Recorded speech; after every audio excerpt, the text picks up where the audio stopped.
There's a moment when you realize your family isn't who you thought they were. For me, it wasn't a single lightning strike of clarity, but a slow, painful unraveling, like watching a sweater you've worn your whole life come apart thread by thread, until you're left holding nothing but loose strands of what once felt like home. Before we jump in, tell us where you're tuning in from, and if this story touches you, make sure you're subscribed, because tomorrow I've saved something extra special for you. I never thought I'd be sitting here, alone in my downtown condo, staring at a family photo where everyone's smiling faces now feel like strangers. But when my brother chose his pregnant mistress over his wife and children, over all of us, the carefully constructed facade of the Mitchell family crumbled faster than one of his cheaply made development projects. The question I keep asking myself isn't whether we made the right choice in cutting ties, it's whether there was ever any other choice at all. Growing up in Portland's Laurelhurst neighborhood, the Mitchell name meant something. Our craftsman. House with its perfectly manicured lawn and my father's black Mercedes in the driveway were symbols of a success story that Richard Mitchell told at every dinner party. From a construction worker to the owner of Mitchell Properties, he'd say, clapping my brother Nathan on the shoulder. And soon, this empire will be in even more capable hands. I was always in the background of that particular family portrait. Not invisible, just adjacent. The daughter who excelled in school, who built a marketing career from scratch, who bought her own condo at 30 without a penny of family money. But in the Mitchell household, building something of your own wasn't as impressive as inheriting something built by someone else. "Emma's our independent one," my mother Claire would say, her voice holding a strange mix of pride and apology, as if my self-sufficiency was both commendable and slightly disappointing. I learned early that being self-reliant was my assigned role in the family, while Nathan was designated as the heir, the future, the golden child whose every stumble was cushioned by my parents' unconditional support. Still, we were family. Through the strained holiday dinners and the forced family photos at the annual Mitchell Properties Charity Gala, we maintained the appearance of unity. When Nathan married Megan in a lavish ceremony at the Portland Art Museum, I stood beside her as bridesmaid, genuinely hoping their marriage would be happier than our parents. When Thomas and Sophia were born, I embraced my role as the doting aunt who spoiled them with books instead of toys and took them hiking around Mount Hood, while their parents networked at country club events. For all our differences, I loved my brother. The Nathan who taught me to ride a bike when I was 6, who defended me against neighborhood bullies when I was 10, who snuck me into my first concert at 16, that Nathan was real. But somewhere, between college and taking over the family business, he changed. Or maybe he just became more of what our father had always groomed him to be. "Family is everything, Em," he'd tell me during our increasingly rare one-on-one dinners. But so is legacy. I should have recognized then how he'd separated those concepts, family and legacy, as if they were distinct, occasionally competing. Priorities. Maybe if I had, I would have been more prepared for what came next. The first tremor in our family's foundation came during last year's charity gala, the Mitchell Family Annual Community Investment Dinner, an event my father started. 20 years ago, that had become Portland's premier networking opportunity for the real estate and development world. I'd been handling the marketing and PR for the event since graduating college, transforming it from a stuffy dinner into a media-worthy showcase that attracted local celebrities and politicians alike. I was checking on the table arrangements when I saw her, a young woman with caramel-colored hair, wearing an emerald dress that hugged her slender figure, standing too close to my brother in a corner of the ballroom.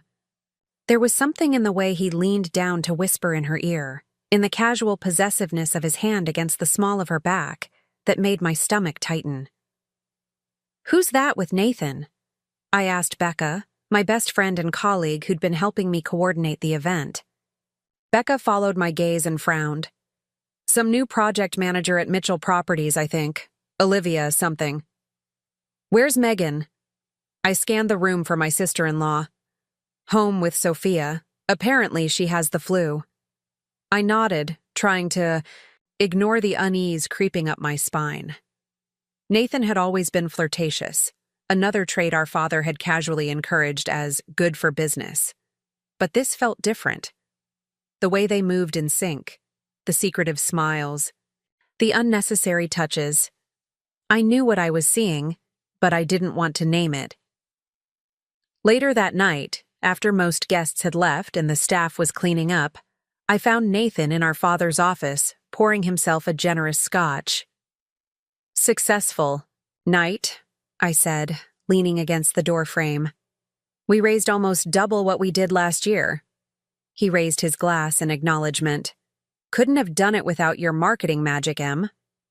I stepped into the room, closing the door behind me. "Who's Olivia?" His expression didn't change, but I noticed how his knuckles whitened around the glass. "New acquisition manager. Dad hired her about 3 months ago. She seems friendly." Nathan set his glass down, his eyes meeting mine with a hardness I'd grown accustomed to in recent years. "Don't start, Emma." "Don't start what?" "I'm just making conversation about your new employee who seems very comfortable around her boss." He sighed, running a hand through his hair, a gesture so reminiscent of our father that it momentarily caught me off guard. "She's good at her job. Unlike some people at Mitchell Properties, she actually understands what we're trying to build." The barb landed exactly where he intended. I'd turned down a position at the family company right out of college, choosing instead to work at Cascade Creative, where I'd since become partner. It was a decision Nathan had never fully forgiven, seeing it as rejection not just of the business, but of him, of our father, of the entire Mitchell legacy. "What you're trying to build," I corrected him. "And what about what you've already built? With Megan? With Thomas and Sophia?" A muscle twitched in his jaw. "Don't lecture me about my family." "Then don't make me have to." We stood there, siblings locked in a standoff that had been brewing for years. Finally, he picked up his scotch and drained it. "It's nothing," he said. "Just business. You wouldn't understand." I left the gala that night with a knot in my stomach that wouldn't unravel. For weeks afterward, I debated whether to say something to Megan, to my parents, even to Nathan himself in a more direct way. But each time I considered it, I told myself it wasn't my place, that I might have misinterpreted, that family matters should stay within the family. It was Becca who finally forced me to confront what I already knew. "I saw them together," she told me over coffee at Cardinal Cafe, our regular thinking spot 3 blocks from Cascade Creative's offices. "Nathan and that Olivia woman? They were at Riverside Park and it wasn't innocent, Emma." I stared into my latte, watching the foam dissipate. "You don't know that." "Emma." Her voice was gentle but firm. "They were kissing. In broad daylight in a public park. He's not even trying to hide it." Something cold and hard settled in my chest. Not surprise. I'd known, hadn't I? But the certainty that I could no longer pretend.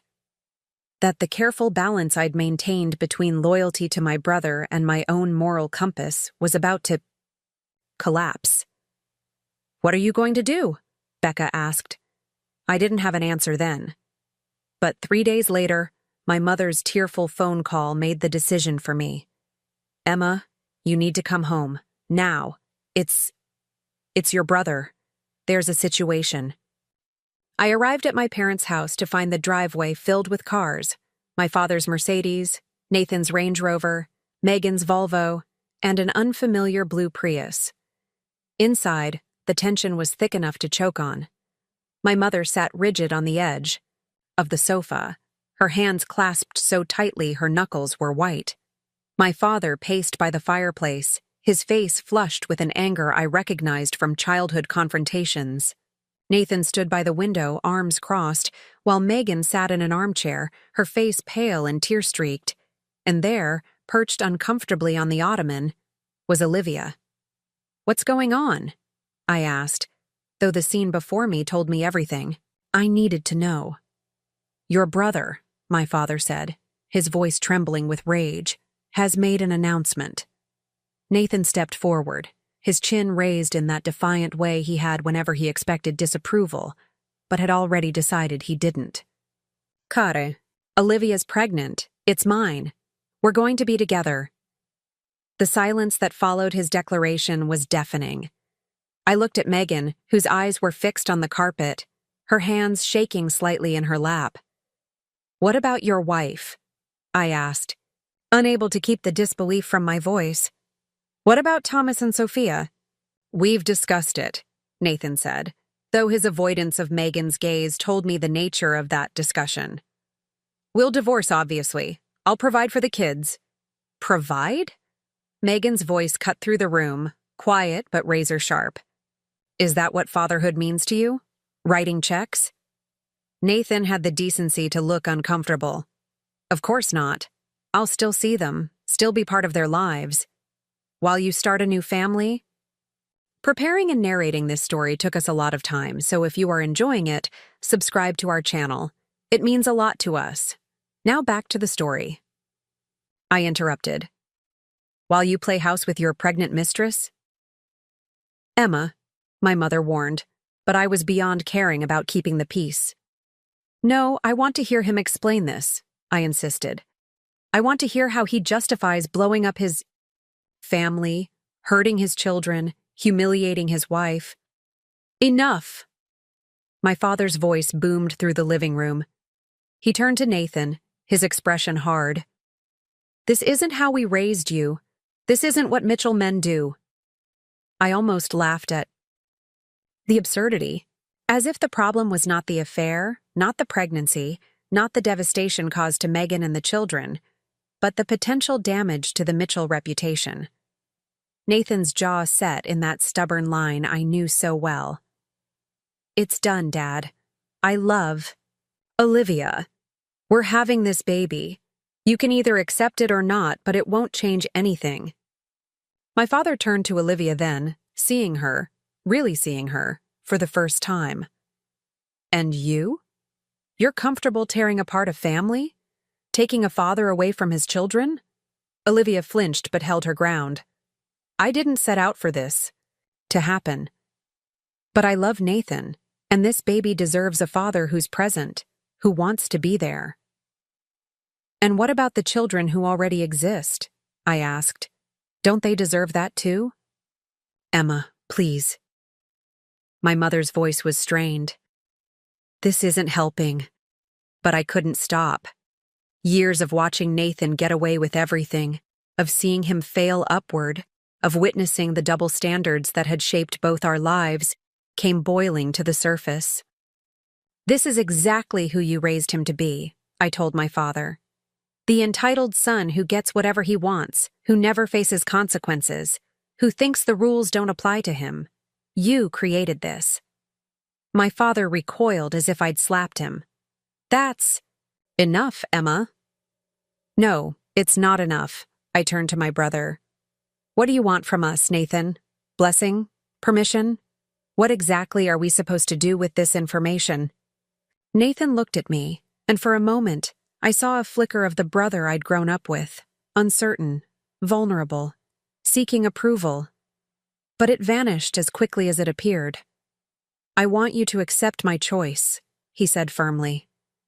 I want you to welcome Olivia and our child into this family, the same way you would any new addition.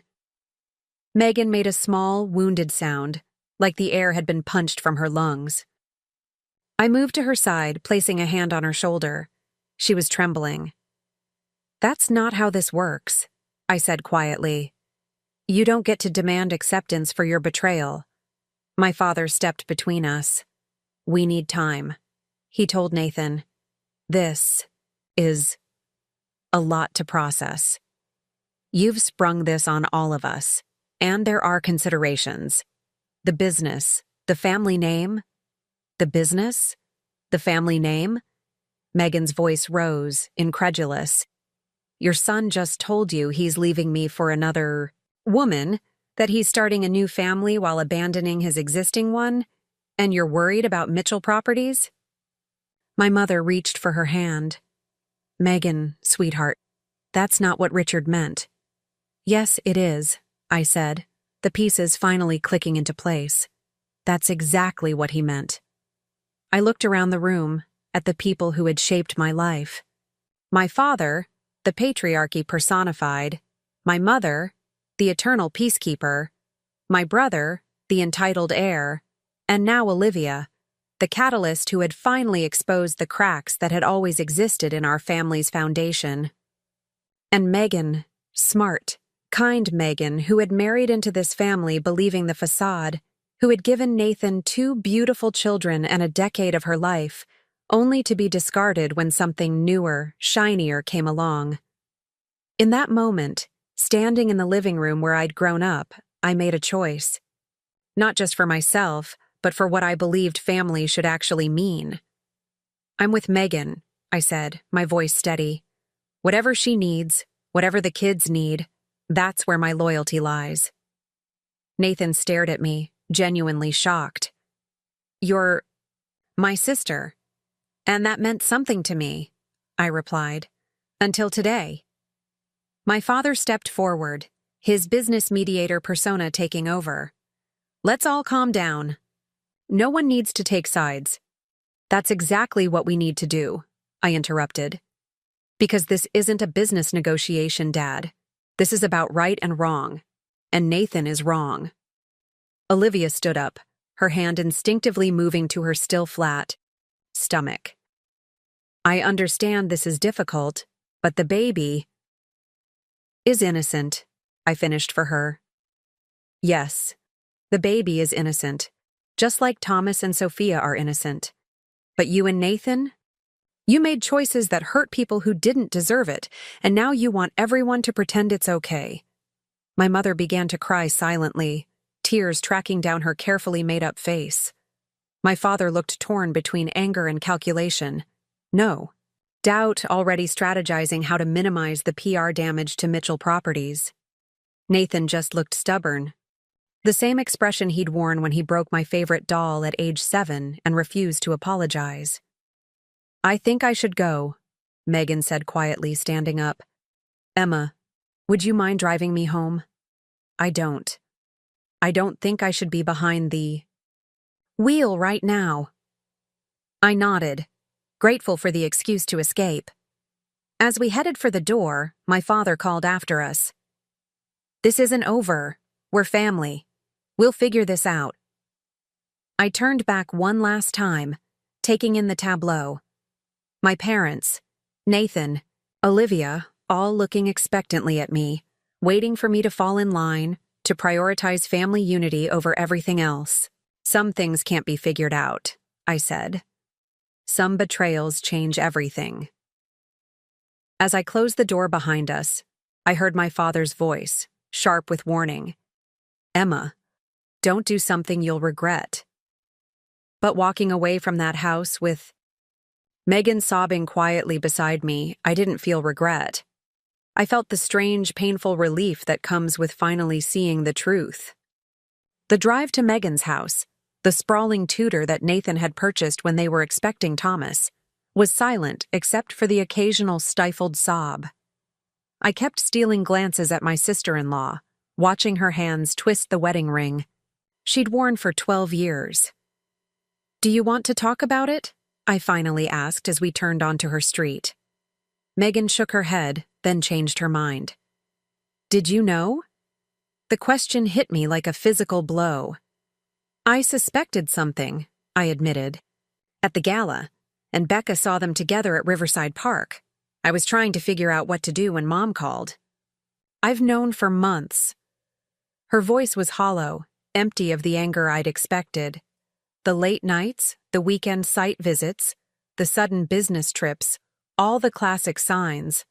I just didn't know who until last week when I found a receipt for an emerald bracelet in his jacket. It wasn't for me. I gripped the steering wheel tighter. Why didn't you say anything? She gave a small, bitter laugh. To whom? Your parents, who think Nathan hung the moon? You? I know how much you love your brother, despite everything. Not despite this, I said firmly. Never despite this. Megan reached over and squeezed my hand. You've always been the good one, Emma. The real heart of the Mitchell family. We pulled into the driveway and I noticed the lights were on. Are the kids home? My sister is watching them. Megan's face crumpled. God, how am I going to tell them? How do I explain that their father has chosen another woman, another child over them? I turned off the engine but made no move to get out of the car. You don't have to do it tonight, or alone. She nodded, taking a deep breath to compose herself. Will you come in, just for a little while? I don't think I can face Lily's questions about where Nathan is just yet. Inside, Megan's sister Lily was reading to Thomas and Sophia in the living room. She looked up with a questioning expression that shifted to concern when she saw Megan's tear-stained face. Kids, Aunt Emma is here. Why don't you show her that science project you've been working on? Lily suggested, smoothly creating an opportunity for the adults to talk. As Thomas eagerly led me to the dining table where a solar system model was taking shape, I couldn't help but see Nathan in his features. The same determined set of his jaw, the same enthusiastic hand gestures. Sophia, quieter and more observant, simply watched me with her mother's thoughtful eyes. Dad was supposed to help us finish it, Thomas explained, pointing to the unpainted Mars and Jupiter. He promised he'd be home early tonight. The irony wasn't lost on me. While Nathan was blowing up his family, his son was still counting on him to help with planets. Well, I'm no astronaut, but I've been known to wield a mean paintbrush, I offered. What do you say we tackle these together? While the kids and I worked on the solar system, I could hear the murmur of Megan and Lily's voices from the kitchen, occasionally punctuated by a sharp intake of breath or a muffled sob. By the time we'd finished painting and were debating whether Pluto deserved inclusion, Thomas argued passionately that it did. Lily appeared in the doorway. Bedtime, munchkins. School tomorrow. Thomas frowned. But Dad's not home yet. The look that passed between Lily and Megan was heartbreaking. Dad had to work late, Megan said, her voice remarkably steady. He'll see you tomorrow. Now, teeth brushed, pajamas on. Aunt Emma and I need to talk grown-up stuff. After the children were upstairs, the three of us sat at the kitchen table, mugs of tea growing cold in our hands. What are you going to do? Lily asked Megan. Megan stared into her tea as if it held answers. Divorce him, obviously. Call a lawyer in the morning. Figure out custody arrangements, financial settlements. She said it all mechanically, like reciting a to-do list, for someone else. You can move in with me and Jeff, Lily offered immediately. We have the space, and the kids love their cousins. Megan shook her head. This is their home. I won't uproot them when they're already losing their father. You're not losing me. We all startled at Nathan's voice from the doorway. He stood there, keys in hand, looking both defiant and uncertain. How did you get in? Megan asked flatly. I still live here. It's still my house. I stood up so quickly my chair scraped against the floor. You forfeited any right to call. This your home the moment you decided to start a new family elsewhere. Nathan's eyes narrowed. This is between Megan and me, Emma. You need to stay out of it. Like hell I will. Lily also rose, moving protectively closer to Megan. The children are sleeping. If you're going to fight, take it outside. Nathan ran a hand through his hair, that familiar gesture that now made my skin crawl. I'm not here to fight. I just want to talk to my wife, alone. Ex-wife, Megan corrected, speaking for the first time since he'd entered. And anything you have to say, you can say in front of Emma and Lily. For a moment, he looked like he might argue, but something in Megan's expression stopped him. He pulled out a chair and sat down, maintaining a careful distance from the rest of us. I know you're angry. Angry doesn't begin to cover it, Megan interrupted, Try devastated, betrayed, disgusted. Nathan had the grace to look ashamed, if only momentarily. I never meant to hurt you. And yet here we are, I muttered. He shot me a warning look before turning back to Megan. I want to make this as painless as possible, for the kids' sake. Megan laughed, a harsh sound with no humor in it. Painless? You're leaving me for your pregnant mistress. You're giving Thomas and Sophia a half-sibling? They'll be forced to watch you raise while you drop in and out of their lives whenever it's convenient. There is no painless here, Nathan. I'm still their father, he insisted. Nothing changes that. Everything has changed, Megan said, her voice breaking. Everything. Nathan leaned forward, his expression earnest in that way that had always charmed clients and bankers. I'll be generous in the settlement. The house, child support, alimony, whatever. You need. I don't want to fight about money. I couldn't help myself. How magnanimous of you to compensate the family you're abandoning. His face hardened. You really need to mind your own business, Emma. She is minding her business, Lily interjected. Family is her business. Unlike you, she understands what that word actually means. Nathan stood up abruptly. I didn't come here to be ganged up on. Megan, call me when you're ready to discuss this rationally, or have your lawyer contact mine. As he turned to leave, Megan's quiet voice stopped him. Were you ever going to tell me? Or were you just going to wait until she started showing? He paused, his back to us. I was trying to find the right time. There is no right time to tell someone you've built a life with that you're throwing it away, I said. Nathan turned, his expression a strange mix of anger and something that might have been regret. I'm not expecting any of you to understand right now, but someday, I hope you'll see that this was the only way forward. After he left, the three of us sat in silence until Lily whispered, What an absolute bastard. Megan burst into tears.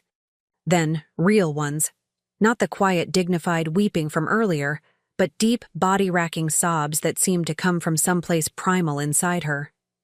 Lily and I moved to either side, holding her as she finally allowed herself to break.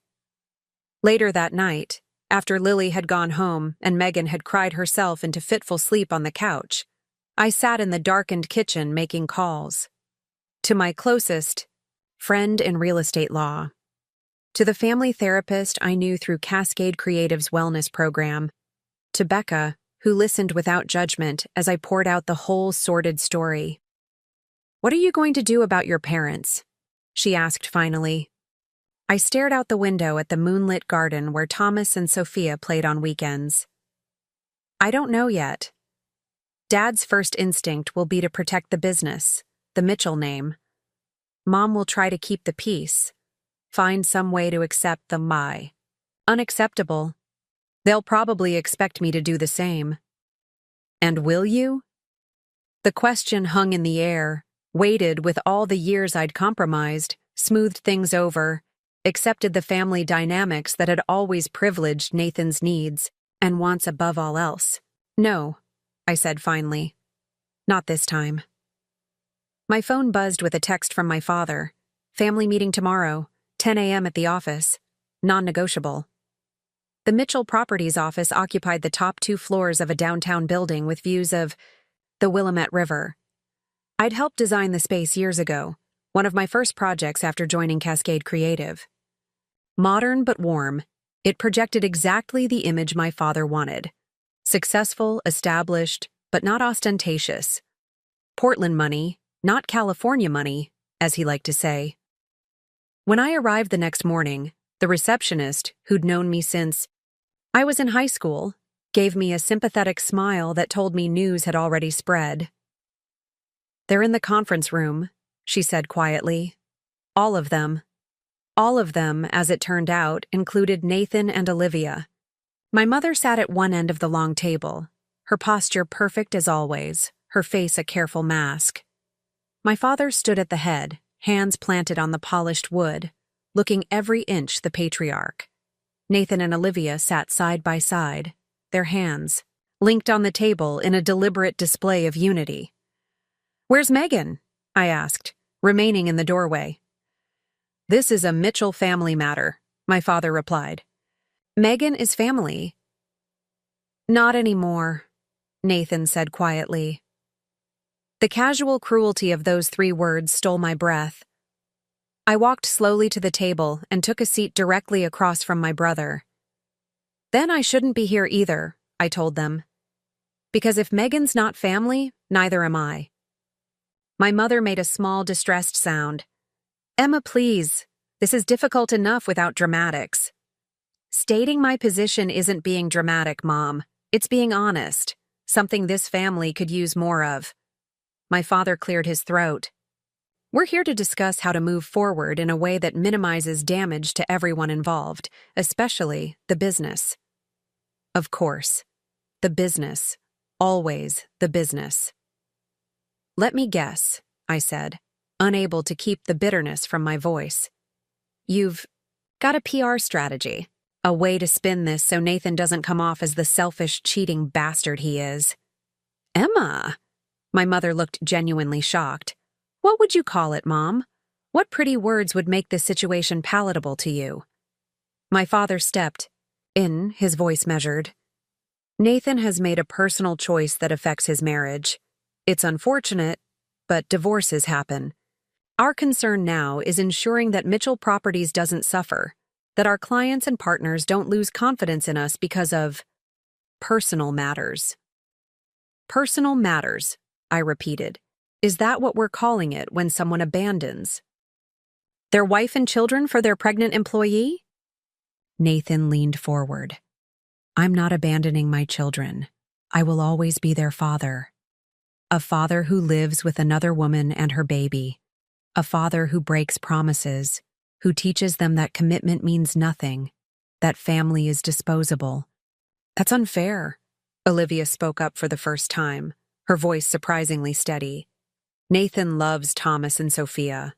This isn't about loving them less. It's about following his heart." I stared at her, momentarily speechless at the sheer, self-serving romanticism of her framing. "Following his heart? Did you practice that line, or does it come naturally to justify home-wrecking?" "That's enough," my father said sharply. "Personal attacks won't solve anything." "Nothing will solve this," I retorted. "There's no fixing what Nathan's done. There's only damage control, which is why we're really here, isn't it? Not to support Megan and the kids, but to make sure the Mitchell name doesn't get dragged through the mud." My father exchanged a look with Nathan that confirmed everything. "We've prepared a statement for when this becomes public. A mutual, amicable separation. A new relationship that developed after the marriage had already broken down. A commitment from all parties to co-parent peacefully." "Lies, in other words," I said flatly. "Messaging," my father corrected. "For everyone's benefit, including Thomas and Sophia." I looked around the table at my family. This group of people who shared my blood but suddenly felt like strangers. "And what does Megan get from this arrangement, besides being erased from the narrative?" "A generous settlement," Nathan answered, promptly. "The house? Full custody with liberal visitation for me. Financial security. But not the truth," I said. "Not the dignity of having her pain acknowledged." My mother reached across the table to take my hand, her expression pleading. "Emma, sweetheart, we know you're close to Megan. We know this is hard. But families weather these storms. They adapt. They find new ways forward." I withdrew my hand. "By pretending the storm never happened? By ignoring who caused it?" "By putting the family first," my father insisted. "Mitchell Properties supports dozens of families, including yours, Emma. Your marketing firm gets 30% of its business from us and our partners. We all need to remember what's truly at stake here." And there it was, the threat veiled, but unmistakable. Fall in line or face consequences. I'd heard it before, when I chose a different college than the Mitchell alma mater, when I refused to join the family business, when I dated a man my father deemed unsuitable for the Mitchell name. Each time I'd eventually compromised, found middle ground, kept the peace. But not this time. Are you threatening me, Dad? He had the decency to look uncomfortable. Of course not. I'm reminding you of our interconnectedness, of why unity matters right now. Unity behind Nathan, you mean? Unity in pretending what he did is acceptable. What I did, Nathan interjected, was be honest about my feelings, about wanting a different life. I turned to him, really looking at my brother, the boy I'd grown up with, the man he'd become. You could have been honest before getting another woman pregnant. You could have been honest before promising Thomas you'd help with his science project last night while you were busy blowing up his world. I'm doing the best I can in an impossible situation. An impossible situation you created, I reminded him. And now you want everyone else to bear the consequences while you get to start fresh with your new family. I won't do it, I cut him off. I won't pretend this is okay. I won't help craft the narrative that makes you the good guy. I won't abandon Megan and the kids just because you did. My father's expression hardened. Emma, consider your position carefully. I have, Dad, very carefully. I stood up, gathering my purse. Mitchell Properties is your legacy, not mine. If you want to use it as leverage to force me into complicity, go ahead. Cancel the contracts with Cascade Creative. I'll survive. This isn't about contracts, my mother protested. This is about family loyalty. Exactly, I agreed. And my loyalty is with the people who have been hurt, not the ones who caused the hurt. Nathan stood up too, his expression thunderous. So that's it? After everything, you're choosing Megan over your own brother? I'm choosing right over wrong, I corrected him. Something our parents never taught you to recognize. My father stepped between us, his businessman's composure cracking. Sit down, both of you. This meeting isn't over. It is for me, I said, moving toward the door. Call me when you're ready to talk about how to actually support Megan and the kids, not how to protect Nathan from the consequences of his actions. Emma Mitchell!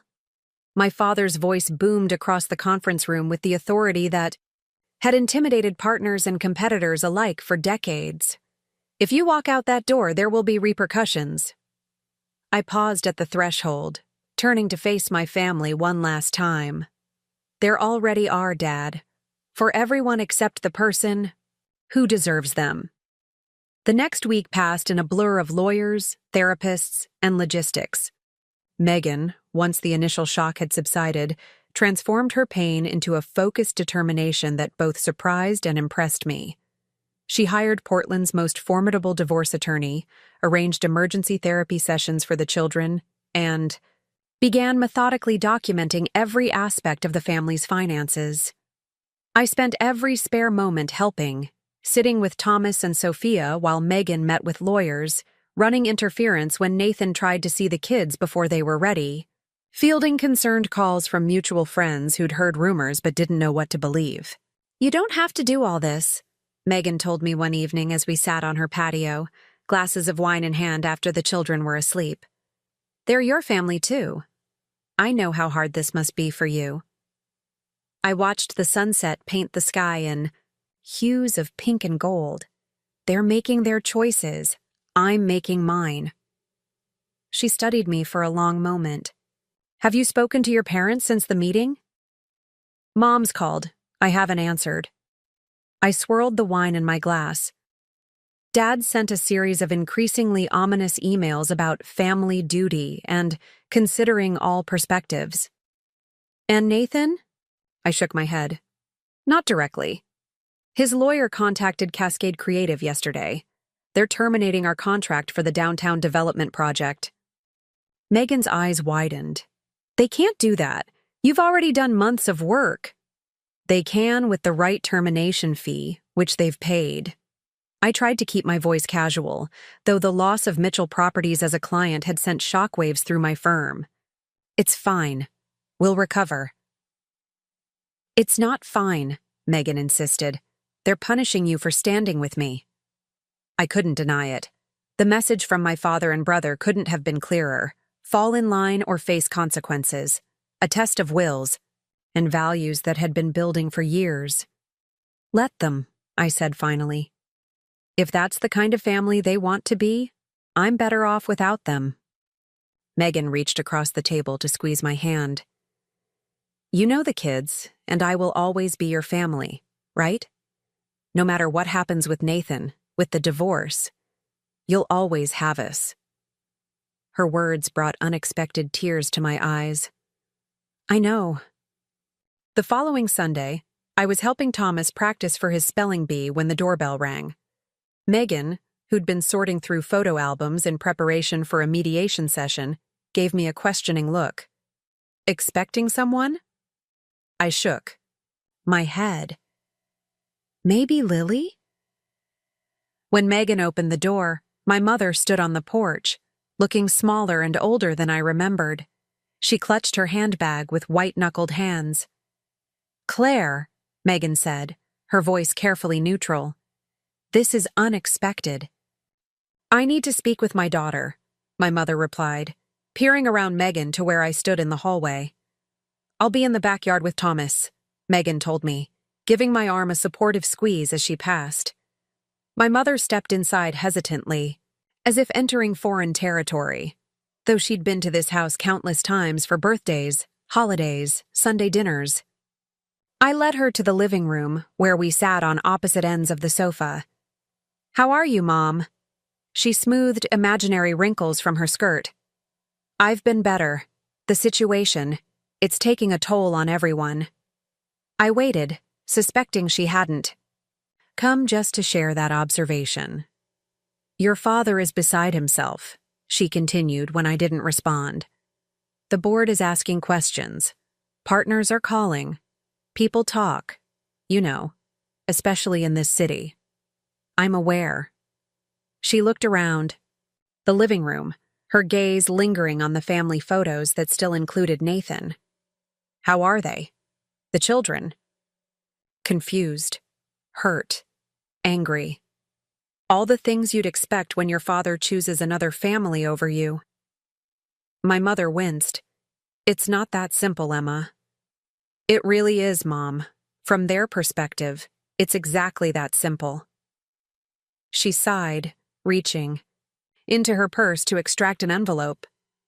Your father wanted me to give you this. I accepted it warily. What is it?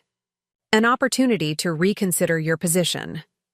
I opened the envelope to find a check for an amount that made my breath catch, enough to cover the lost revenue from Mitchell Properties and then some, along with a typed letter outlining conditions for what my father called family reconciliation. I would agree to attend family functions, including events where Olivia would be present. I would make no public statements about Nathan's divorce or new relationship. I would cease interfering in Nathan's relationship with his children. In exchange, Mitchell Properties would reinstate its contracts with Cascade Creative, and my father would establish a separate trust for Thomas and Sophia's education. I read it twice, then carefully refolded the letter and returned it to the envelope, along with the check. No, I said simply, handing it back to her. My mother didn't take it. Emma, be reasonable. Your father is offering a compromise. This isn't a compromise. It's a bribe wrapped in a gag order. It's a path back to family harmony. I laughed, the sound hollow even to my own ears. Harmony built on silence and pretense isn't harmony, Mom. It's compliance. And your alternative? She challenged, a rare flash of fire in her eyes. Permanent estrangement? Forcing everyone to choose sides? Depriving Thomas and Sophia of their grandparents, their extended family? The accusation stung, as she'd intended. It too. I'm not the one depriving anyone of anything. I'm not the one who broke this family. But you're the one refusing to help mend it. I stood up, needing physical distance from her manipulative logic. There's no mending without accountability, Mom. without acknowledgement of the harm done. Nathan has acknowledged. Nathan has justified, I corrected her. Dad has enabled. You have excused. No one has actually taken responsibility. My mother rose too, her composure slipping. What do you want, Emma? For Nathan to wear a scarlet letter? For your father and me to disown our son? For Olivia's baby to be born into rejection and judgment? I want the truth to matter, I said quietly. I want Megan's pain to matter. I want Thomas and Sophia to see that loyalty means something, that actions have consequences, that being a Mitchell doesn't make you immune to basic human decency. We stood facing each other, the generational divide between us never more apparent. My mother, raised to preserve family at all costs, to smooth over unpleasantness, to prioritize appearance over authenticity, and me, unwilling to accept those compromises any longer. Your father won't offer again, she said finally. I'm not asking him to. She picked up her handbag, a signal that she'd said what she'd come to say. I hope you don't come to regret this stance, Emma. Family is irreplaceable. As I walked her to the door, a thought occurred to me. Have you spent any time with Megan since this happened? With the kids? My mother looked startled by the question. No. It wouldn't be appropriate given the circumstances. The circumstances being that your son betrayed them? Why would that make it inappropriate for you to support them? She fumbled for words, finally settling on, It's complicated. It's really not. You've chosen Nathan, just like Dad has. Just like you always have. I opened the door. You're right. But don't pretend it's the only choice, or that my choice to stand with the people who were wronged is somehow less valid. After she left, I stood on the porch, watching her drive away, the envelope with my father's offer still in my hand. I felt a presence behind me and turned to find Thomas watching me, his face solemn. Was that Grandma? He asked. I nodded. Yes, buddy. She came to talk to me about some grown-up stuff. He was quiet for a moment, processing this. Is she mad at us too? Like Dad is? My heart broke all over again. Your dad isn't mad at you, Thomas, and neither is Grandma. Then why don't they come see us anymore? I crouched down to his level, searching for words that would comfort without lying. Sometimes adults make choices that are hard to understand. It doesn't mean they don't love you, it just means they're figuring things out. He nodded, his expression far too serious for a 12-year-old. Like how Dad is figuring out his new family with that lady. Something like that, I managed. Thomas studied me with eyes that saw too much. Are you going to leave us too? To go back to your real family? I pulled him into a fierce hug, fighting back tears. Never, I promised. You and your mom and Sophia are my real family too, and I'm not going anywhere. Over his shoulder, I saw Megan standing in the doorway, silent tears tracking down her face. In that moment, I knew with absolute certainty that I'd made the right choice, the only choice I could live with. I tore my father's letter in half, then in quarters, letting the pieces scatter in the spring breeze. Some bridges, once burned, weren't meant to be rebuilt. Some choices defined who you were more clearly than any family name ever could. The headline in Portland Business Weekly hit newsstands on a rainy Tuesday morning. Mitchell Properties heir embroiled in scandal as family empire shows cracks. I discovered it when a sympathetic colleague texted me a photo before I'd even had my first cup of coffee. Beneath the headline was a photo of Nathan leaving Mitchell Properties with Olivia, her hand protectively placed over her now visible pregnancy. The article itself was a masterpiece of careful innuendo and sources close to the family quotes, laying out the basic facts of Nathan's divorce and new relationship while hinting at deeper troubles within both the family and the business. My phone began ringing almost immediately. First Becca, then other colleagues, Then clients concerned about how Cascade Creative would weather the loss of our biggest account.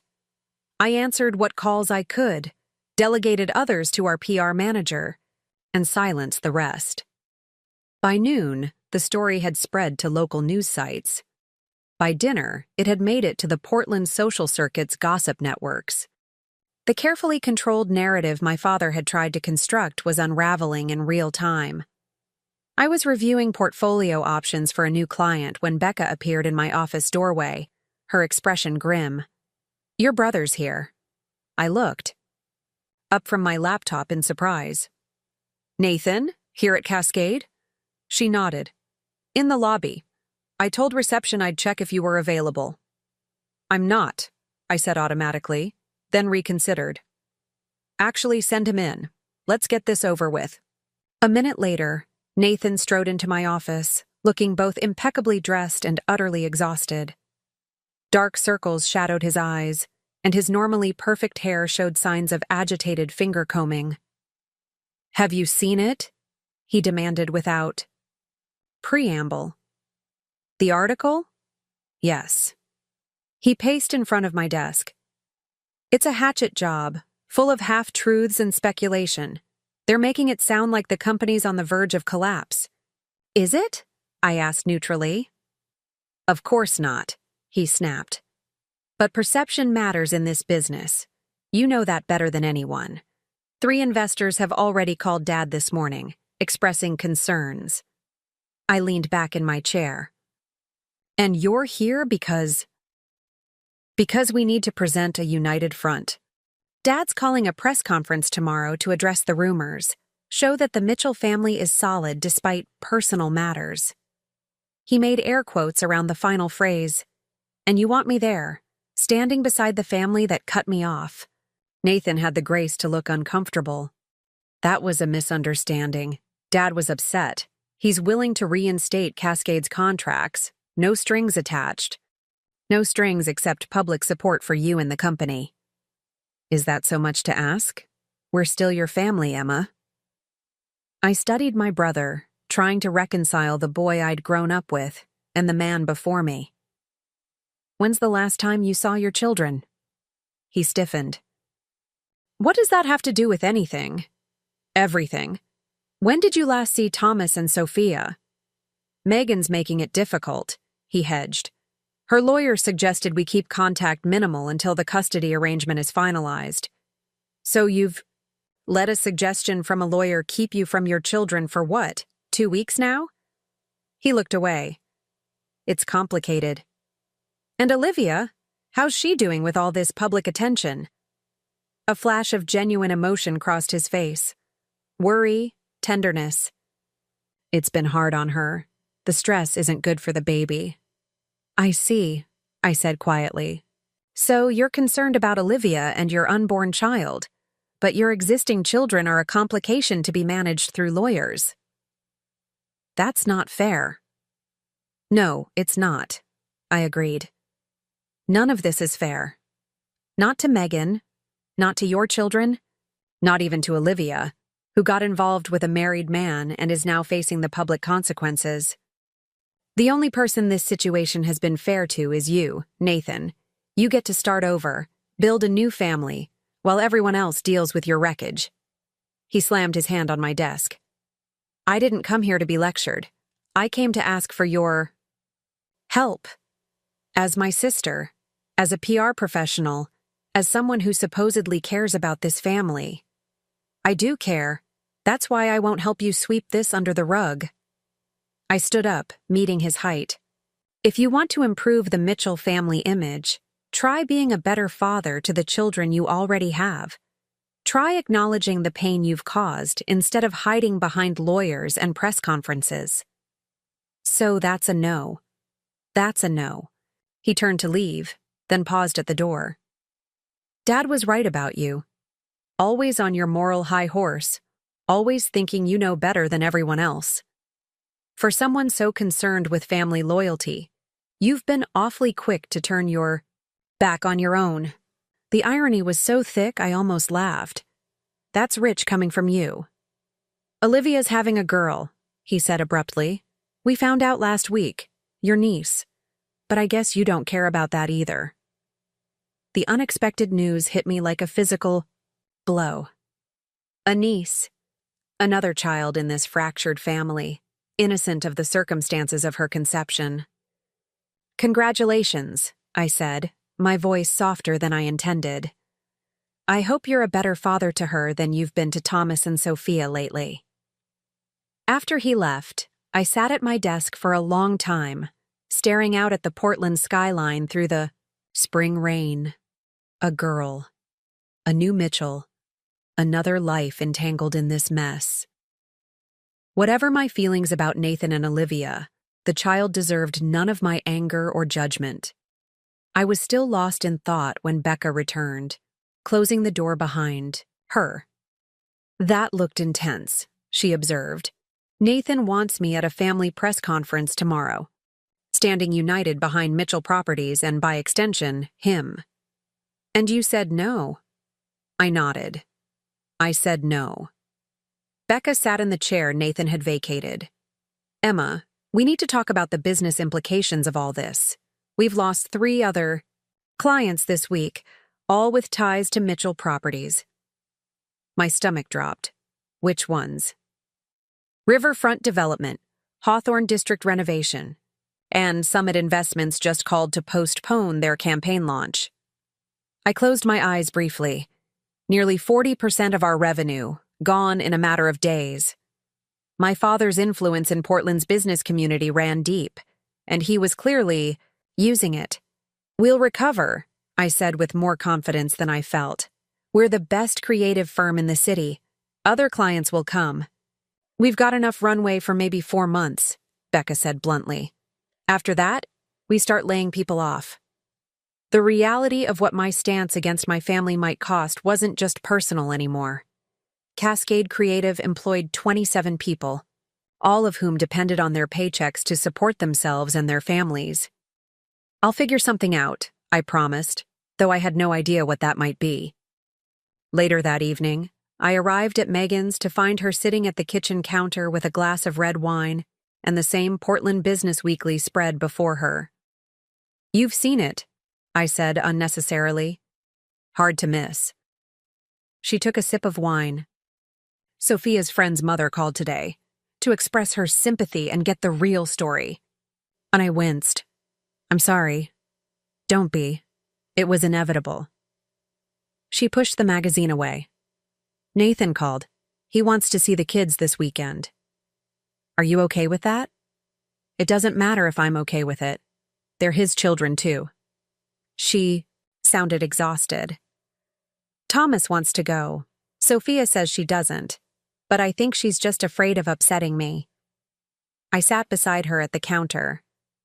You're an amazing mother, you know that? Putting them first despite everything. She gave me a wan smile. Sometimes I fantasize about being petty and vindictive, about using the kids as weapons the way some divorced parents do. But they deserve better than that, even if Nathan doesn't. We sat in companionable silence for a while, the rain pattering against the windows, the house quiet with the children already in bed. He's having a girl, I said finally, with Olivia. Megan's hand tightened around her wine glass, but her voice remained steady. I figured it would be a girl. The universe has a twisted sense of humor like that. Are you going to tell Thomas and Sophia about the baby? Eventually, when they're ready. She refilled her glass and offered me the bottle. Did you know I always wanted a daughter? Before Sophia, I mean. I lost a baby between Thomas and her. A girl. I didn't know that, I said softly. I'm so sorry. Nathan was different then, supportive, present. He held me through it all. Her eyes grew distant. Sometimes I wonder if that's when things started to change. After the loss, after Sophia was born, like something in him broke and never quite healed right. I'd never considered that Nathan's betrayal might have roots in something so profound. It didn't excuse his actions, but it contextualized them in a way I hadn't previously understood. Have you ever asked him about it? Megan shook her head. What would be the point now? It wouldn't change anything. She took another sip of wine. Did I tell you I got a job offer? The abrupt change of subject took me by surprise. No, you didn't. That's wonderful. Before marrying Nathan, Megan had been an accomplished landscape architect. She'd put her career on hold when Thomas was born, taking only occasional consultation work over the years. Crawford Environmental Design. They want me to lead their residential division. Megan, that's perfect for you. She nodded, a genuine smile breaking through her melancholy. It feels right. Getting back to work, being financially independent, not relying on Nathan's support payments or the divorce settlement. When would you start? Next month, if I accept. They're flexible about hours because of the kids. She twisted her wine glass stem between her fingers. I've been thinking about the house, too. About selling it. Really? But you love this house. I loved it as our family home, she corrected. Now it just feels too big, too full of memories, too much to maintain on my own. She looked around the kitchen where we'd shared countless family meals. Plus, it was Nathan's choice, not mine. I'd like to live somewhere that's just ours, mine and the kids. I understood completely. A fresh start, untainted by betrayal and broken promises. Have you started looking? Not yet. I wanted to talk to you first. She hesitated. I know how much you've given up to stand with us, Emma. Your family relationships, your biggest client. I don't want you to lose anything else because of us. I haven't lost anything that matters, I assured her. Family isn't about blood or names. It's about who shows up, who stays, who puts love above everything else. Megan reached for my hand, squeezing it tightly. You've shown up every day since this happened. I don't know how I would have survived without you. You would have, I said with absolute certainty. You're the strongest person I know. The press conference I'd refused to attend was broadcast on local news the following day. My father, Nathan, and my mother stood shoulder to shoulder behind a podium emblazoned with the Mitchell Properties logo. Olivia was noticeably absent. Richard Mitchell spoke with the practiced confidence of a man accustomed to controlling narratives. He acknowledged Nathan's personal transition with diplomatic vagueness, emphasized the company's rock-solid financial position, and announced 2 new development projects as proof of Mitchell Properties' continued momentum. When a reporter dared to ask about family divisions and my conspicuous absence, my father smoothly deflected. My daughter is pursuing her own business interests at this time. The Mitchell family remains united in our commitment to Portland's growth and prosperity. It was masterfully done, if fundamentally dishonest. No mention of Megan or the children. No acknowledgement of the pain caused or the trust broken. Just business as usual, with a side of carefully managed personal scandal.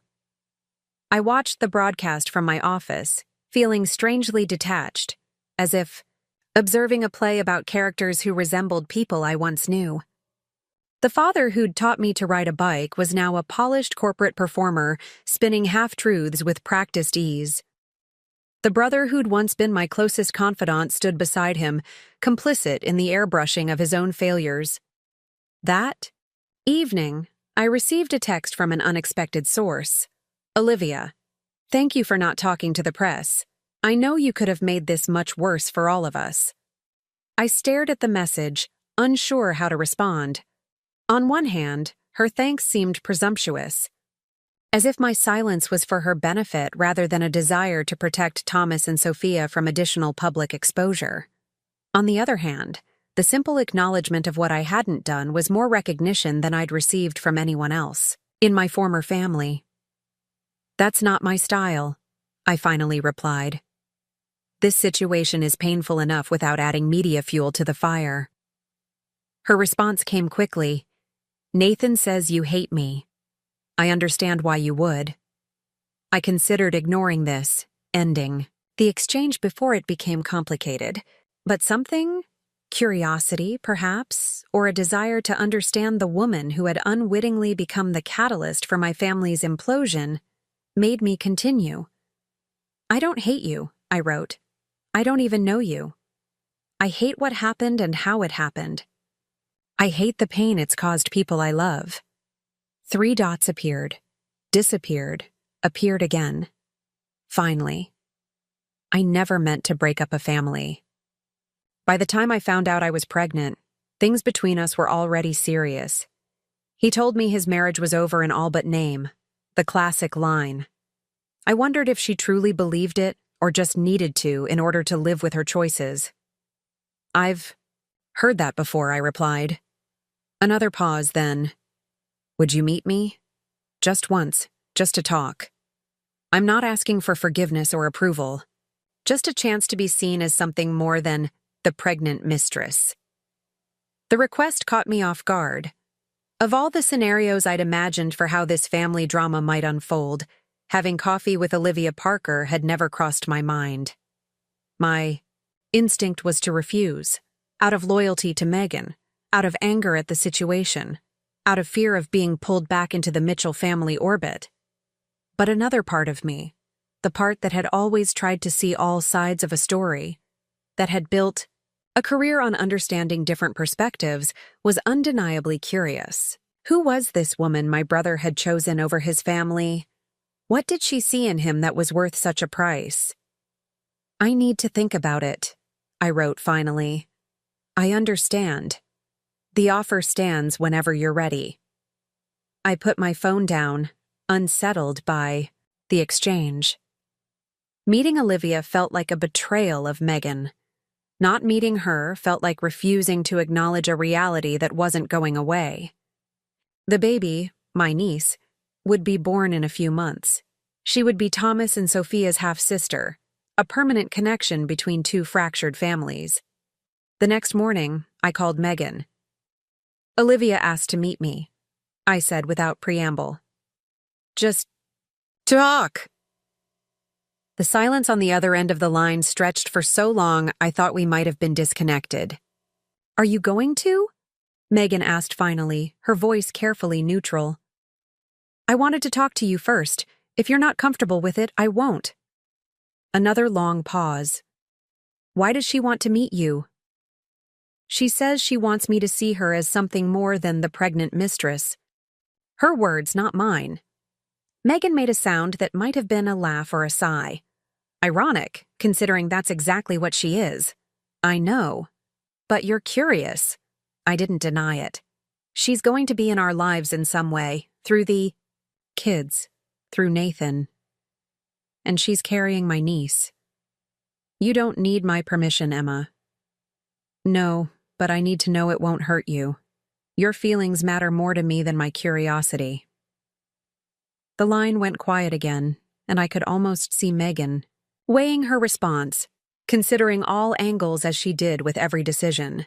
Meet her, she said finally. See who she is, what she's like. A beat then. Tell me afterward.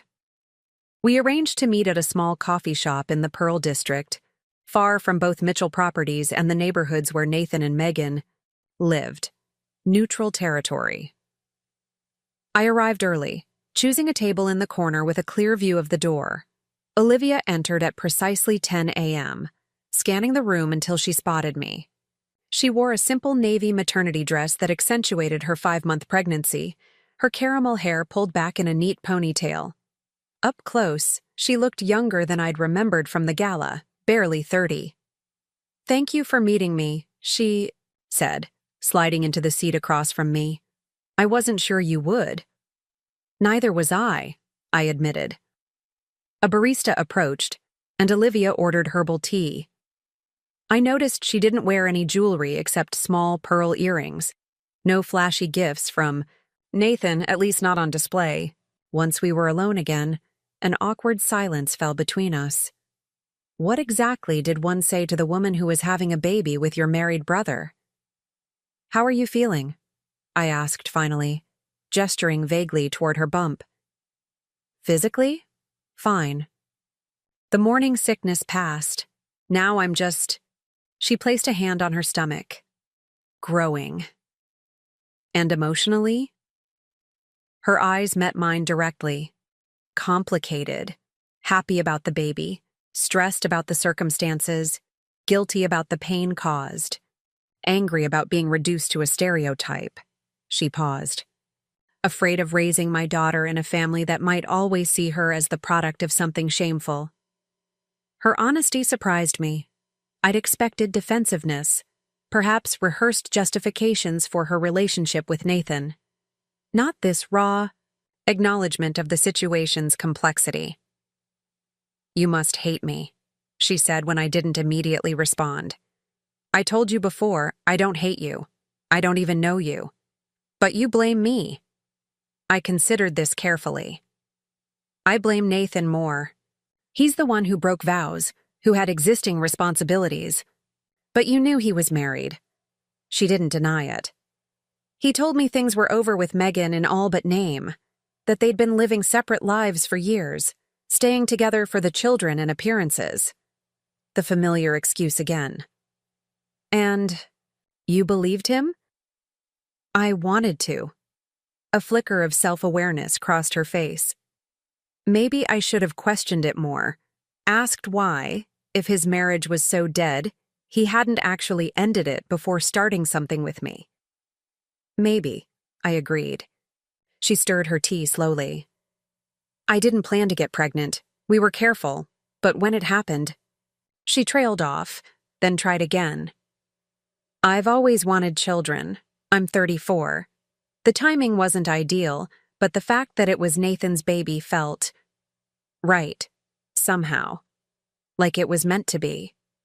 I bit back a comment about what this meant. To be moment had cost others. And now, with all the fallout, the press, the family drama, does it still feel right? She met my gaze steadily. The situation is a mess. I hate how it's happened, how people have been hurt. But the baby? My daughter? Yes, she still feels right. Despite myself, I felt a grudging respect for her conviction. She wasn't running from the consequences of her choices, wasn't pretending the situation was simpler or cleaner than it was. "Why did you want to meet me?" I asked. "Really?" "Because you're the only Mitchell who hasn't either welcomed me as Nathan's savior from an unhappy marriage or rejected me as the villain who destroyed a family." She leaned forward. "You seem to be the only one seeing the whole picture, not just the convenient parts." It was a surprisingly perceptive observation. "And what do you hope to gain from that?" "Not gain, understand." She hesitated. "Nathan talks about you. About how different you are from the rest of the family. How you've always charted your own course. And now that course has led me away from them." "Because of me," she acknowledged. "Because of us. Because of choices," I corrected. "Nathan's, my parents', mine." We fell silent as the barista brought our drinks. I studied Olivia over the rim of my coffee cup, trying to see beyond my preconceptions. She was intelligent, articulate, seemingly self-aware about her role in this mess. Not the home-wrecking temptress I'd initially imagined, but not an innocent, victim of circumstance either. "Nathan says you're close with Thomas and Sophia," she said, changing the subject. "That you've been there for them through all this. Someone needed to be." She flinched slightly at the implied criticism. "I want you to know that I'll never try to replace their mother, or compete with her, or speak ill of her to them." "Good," I said firmly. "Because Megan is a remarkable woman and an excellent mother who didn't deserve any of this." "I know." Olivia looked down at her tea. "If there had been any other way?" "There's always another way," I said. "Nathan could have ended his marriage before starting a relationship with you. You could have insisted on that. Everyone had choices." She nodded slowly. "You're right. We took the easy way, not the right way." She placed a hand on her stomach again, a protective gesture, I can't undo what's happened, but I can try to do better going forward, for her sake, if nothing else. Despite all my reservations, I found myself believing her. Whether that belief was warranted remained to be seen, but her apparent sincerity was convincing. "Can I ask you something?" she said after another silence. "You can ask." "Nathan says his parents have always favored him, given him more chances, more support, more forgiveness. Is that true?" I almost laughed at the unexpectedness of the question. "Yes, absolutely true." "And that bothers you." "It used to. Now I see it more clearly for what it was, a disservice to him as much as to me. They never required him to develop resilience or accountability because they were always there to smooth his path." I took a sip of my coffee. I had to build my own safety nets. He never did. Olivia considered this. "So you think he's unprepared for real consequences?" "I know he is. The question is whether you're prepared to deal with that reality when it affects you directly." She didn't answer immediately, which I found oddly reassuring. At least she was thinking about it, not rushing to defend him. "I love him," she said finally. "But I'm not blind to his flaws. This mess we've created, I've seen sides of him I'm not entirely comfortable with. The way he's handled things with Megan, with the children." She trailed off. "That's who he is," I said gently. "The person who does difficult things in the easiest possible way for himself." Something shifted in her expression. A recognition, perhaps, or the confirmation of a fear she'd been trying to ignore. "Why are you telling me this?" she asked. "Wouldn't it be in your interest, in Megan's interest, for my relationship with Nathan to fail?" "Maybe," I acknowledged. "But there's an innocent child involved now. Your daughter deserves parents who see each other clearly, who build something honest together." I paused. "And Thomas and Sophia deserve a stepmother who understands who their father really is, not who he pretends to be." Our conversation lasted another hour, meandering through topics both trivial and profound. I learned that Olivia had grown up in Eugene, studied environmental design at the University of Oregon, and come to Portland 5 years ago for a job at a sustainability consultancy. She'd met Nathan when Mitchell Properties contracted her firm for their eco-friendly housing development, a project that, ironically, Megan had initially consulted on before family obligations pulled her away. By the time we parted, I felt I had a more complete picture of the woman who had, willingly or not, become the catalyst for my family's transformation. Not a villain, not a victim, but a complex person who had made questionable choices for understandable reasons. I didn't particularly like her, but I no longer saw her as an abstraction. The pregnant mistress, but as Olivia Parker, soon-to-be mother of my niece. "Thank you for meeting me," she said as we stood to leave. "For giving me a chance to be a person to you, not just a situation." I nodded, uncertain what to say. I hadn't forgiven her, hadn't accepted what she and Nathan had done. But I had seen her humanity, and that felt important, if uncomfortable. "Take care of yourself," I said finally. "And the baby." She hesitated, then asked, "Would it be all right if I contacted you again? Not regularly, just sometimes? I don't have many people to talk to about all this."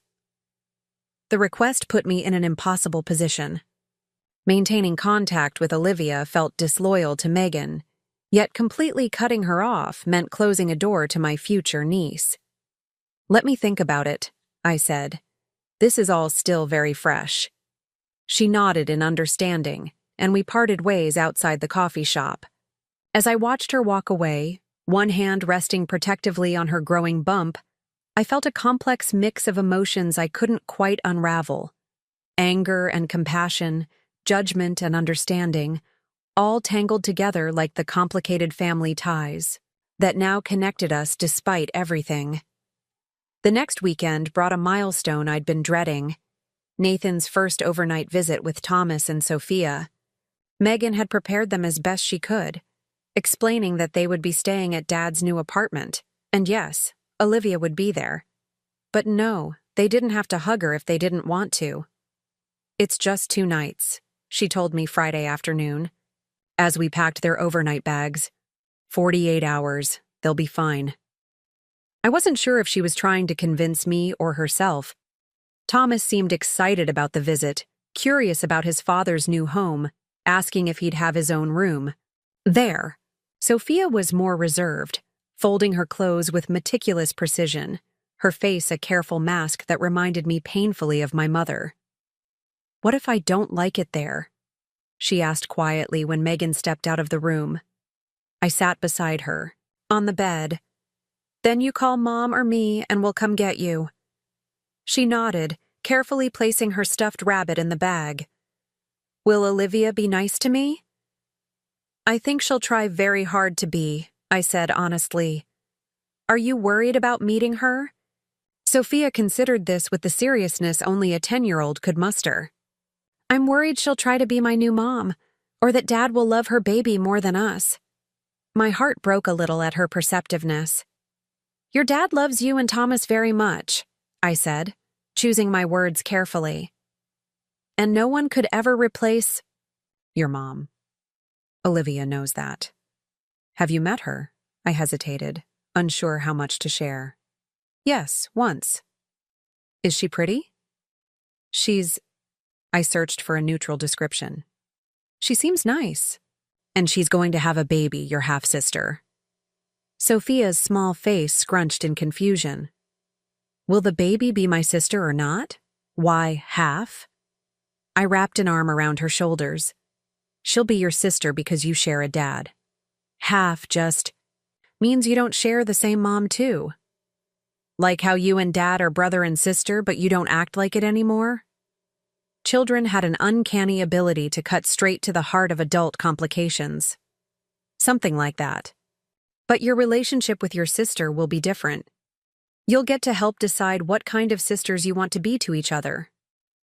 She seemed to accept this, returning to her packing with renewed focus. When Nathan arrived to pick them up, the awkwardness was palpable. He stood in the foyer, not quite entering the house that had been his home for over a decade, making stilted small talk about traffic and weekend weather.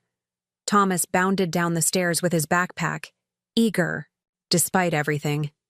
Sophia followed more slowly, clutching her overnight bag with white knuckles. Megan handed Nathan a printed sheet of paper. Their schedules, medications, emergency contacts. Sophia needs her inhaler if she's going to be around pets. Does Olivia have pets?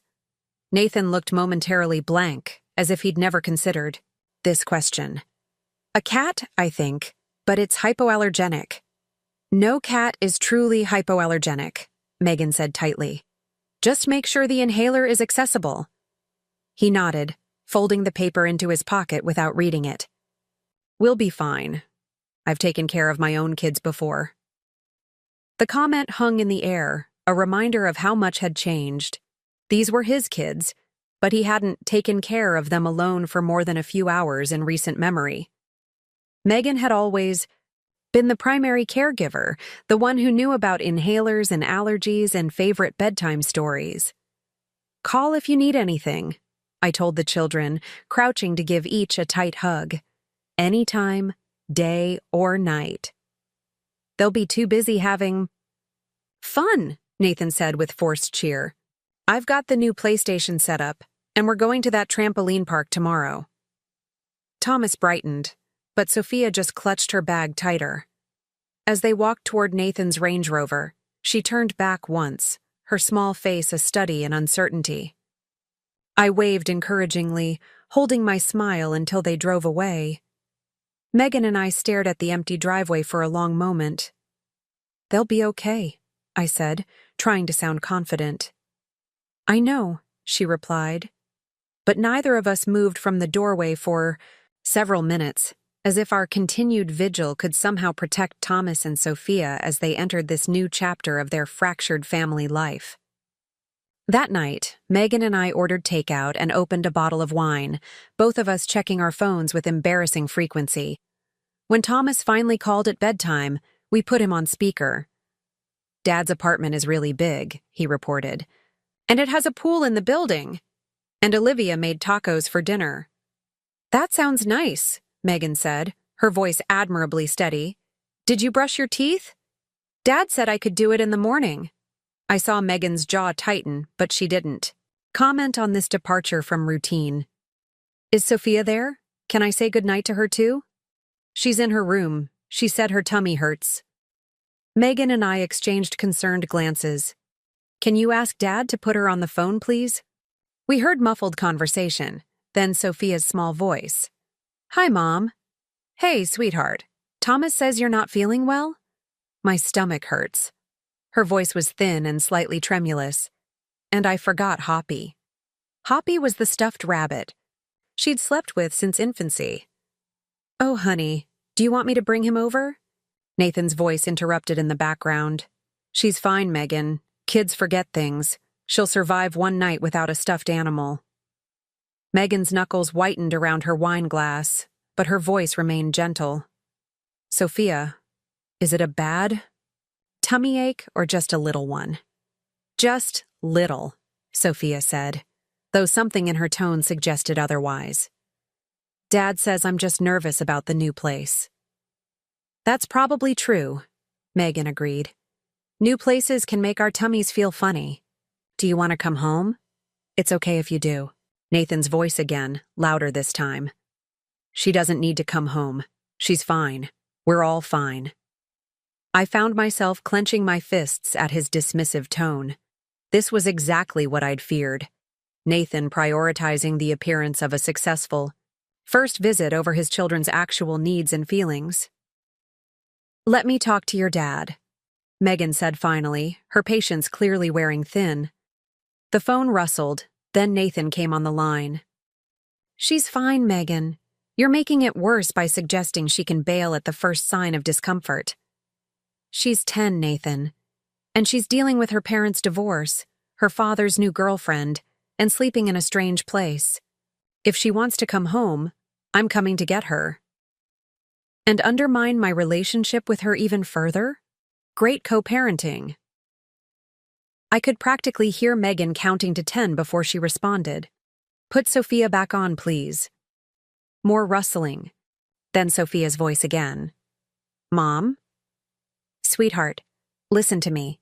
If you want to try staying the night, that's okay. If you want to come home, that's okay too. It's completely your choice." A long pause. Then, so quietly, we almost missed it. "I want to try." "That's my brave girl," Megan said warmly. "Call me anytime if you change your mind, okay? Even in the middle of the night." After they hung up, Megan sat motionless, staring at her phone. "This is going to be harder than I thought," she said. Finally. "You handled it perfectly," I assured her. "Did I? Maybe Nathan's right. Maybe I'm making it worse by giving her an escape route. Or maybe you're teaching her that her feelings matter, that she has agency even in difficult situations." I refilled our wine glasses.